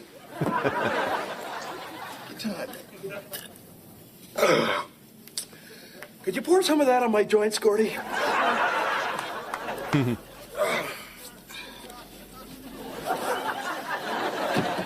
I feel much better now, Gordy. That proves one thing to me. There's a time to laugh, A time to cry. a time to live, And a time to juice. He's crazy, man. Mr. Juice. I mean, that's classic Carey right there. Yeah, that's gold. Oh. Ooh, my neck. Oh, dude. Are we looking for time? Oh, I gotta wrap it up. Yeah. It's like it's almost 5. Ooh, Yeah, that's an all-nighter. yeah. I need to get. It some goes quick, doesn't it? It does. It does. 5 o'clock. Where'd Mhm. time go? Well, it's 4:30. Yeah, but yeah, it's getting there. Stuff. Fair enough then. All right. Well, it's been fun. Yeah. We broke the broke the Broke the mold. broke the what do you call the I'm trying to think of the term. We haven't done it for a while, Yeah. so we're back. But did it after many obstacles. there'll be plenty to talk about next time. But yeah, we'll be back next week.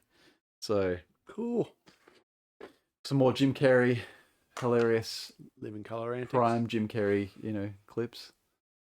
And I'm sure there'll be some Aussie celebrity saying something stupid that we Oh can man, discuss. I'm not sure how I feel about having seen Robert Irwin now. It's funny. It's just like the lamest speech, and then it's blown up into this huge social media explosion. Yeah. But I quite like Carl Stefanovic now. That's all I'm going to say. Yeah, because I used to not like him at all, No. and then I started watching the Today Show, and I started warming to him. The And Today then Show's he's- the one in the morning. Yep.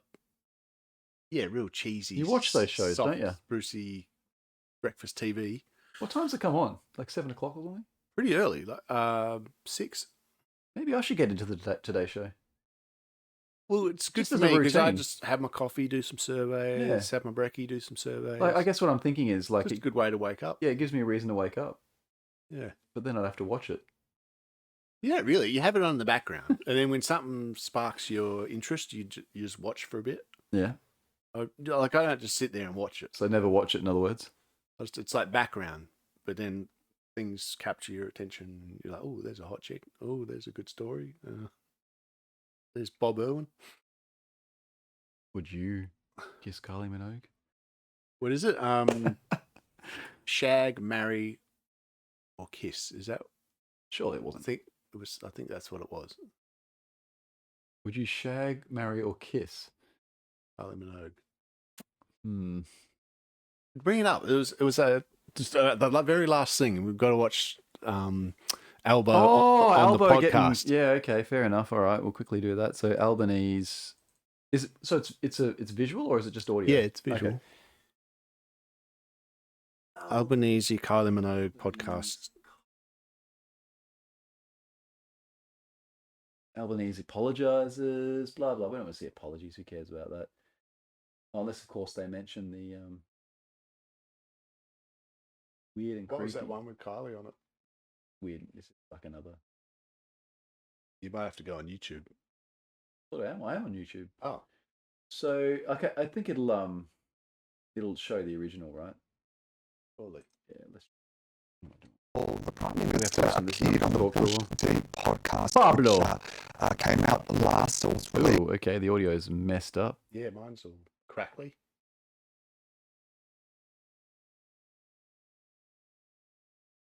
Last Friday.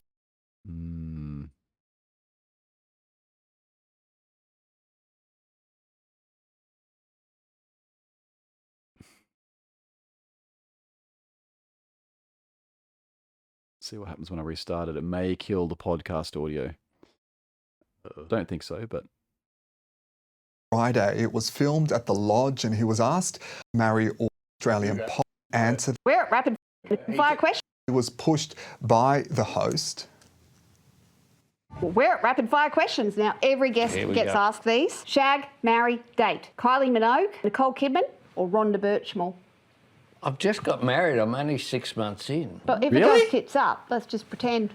Oh, Kylie, clearly. You'd marry Kylie and shag her and date her. All of the above. All right, it's a triple. She's terrific. All right, that's fair. He got now catchy. today we have heard from the. There's backlash over that. That's nothing. He said he wants to shag Kylie Minogue, and he's married. And he's the Prime Minister of Australia. No, man, that's piss poor. The fact that people even give that a second thought is pathetic. What a waste of time. And he's copped so much shit for it. There's plenty of other things to give him shit for. That's nothing. He was just answering that like, well, you've asked me, so here you go. There's my answer. Who cares? Move on. Yeah, he could have answered better. Well, there could have been. She could not have asked it. Yeah, that as well. Yeah. It's cringe. It's just shag, marry, what is that or date. show? Like, who is that? Don't have no idea. The So whole thing- obviously some Gen Z popular. Yeah, the whole thing looks cringe. Like, I just can't believe, like, this guy, look at his face. Look at him. As if, like, the guy had just announced that they're going to kill all babies in Australia or something. Like, he's so serious about this. Like, oh my God, this is the worst thing to ever happen. Really? Have you heard the stuff that Trump says? Yeah. Oh, people would just go after him for anything, hey? Man. I thought it was going to be cringier than that, to be honest. I thought, but that was just... Well, it's same with the Bobby Irwin thing. Like, that was very tame. But that's been blown up huge. Oh, you mean, yeah, in terms of the jokes he made. I mean, geez, Yeah. come on. Same kind of thing. This is just mainstream media crap, dude. Like, no one cares about this. This is, I don't care. Just something to squabble over. It's not worth, but, you know. Does it, let's hear his apology, I guess. Prime Minister I don't even want to. Look how serious this guy is. Sarah Henderson. We have also heard from Independent and Louis If what seen Carson. But you know how they take it out of context. So you're going to see a headline that says Albo said that he would shag Kylie Minogue. Mm-hmm. It doesn't sound good. All right, man. Well, I mean, I'm not, you know what I think of Albanese, but that to me was just nothing, honestly. Like, that was, you know, it was just a poor question, cringy question from what looks like a very cringy show, and he just answered it. And the sad thing is he's probably going on there for popularity, like we talked about earlier. Like, oh, I'll go on this radio show and get some young votes. Yeah. And shot himself in the foot. I tell you what I'm more shocked about is he just got married. Yeah, second wife, obviously. So when did he get, like, has he been divorced for a while, or what's the history there? So no. Well, he was married 6 months ago. They were engaged for a while. He's got they've been kids, together a while. Right. Just standard second wife scenario. Standard second wife scenario. Oh, yeah, okay. Yeah, obviously she's a bit younger, I think. Oh, yeah? All right, listen, this is what I'm looking up. Let's see. Getting some elbow gossip. Albanese wife.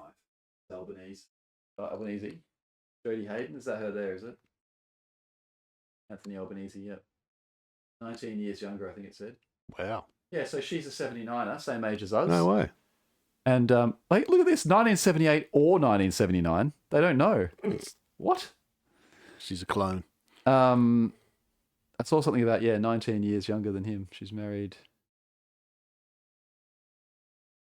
Yeah, because he must be like 60 or something, is he? Yeah. Would you marry, shag, or date her? No comment. Well done. You've learned.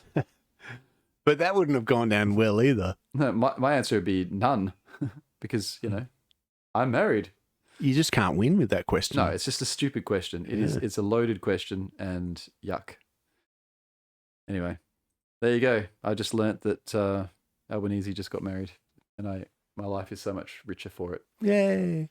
Anyway, on that note, good note to end on. It's been a pleasure. Well done, Alba. Congratulations. See you next time. Woo! Outro music.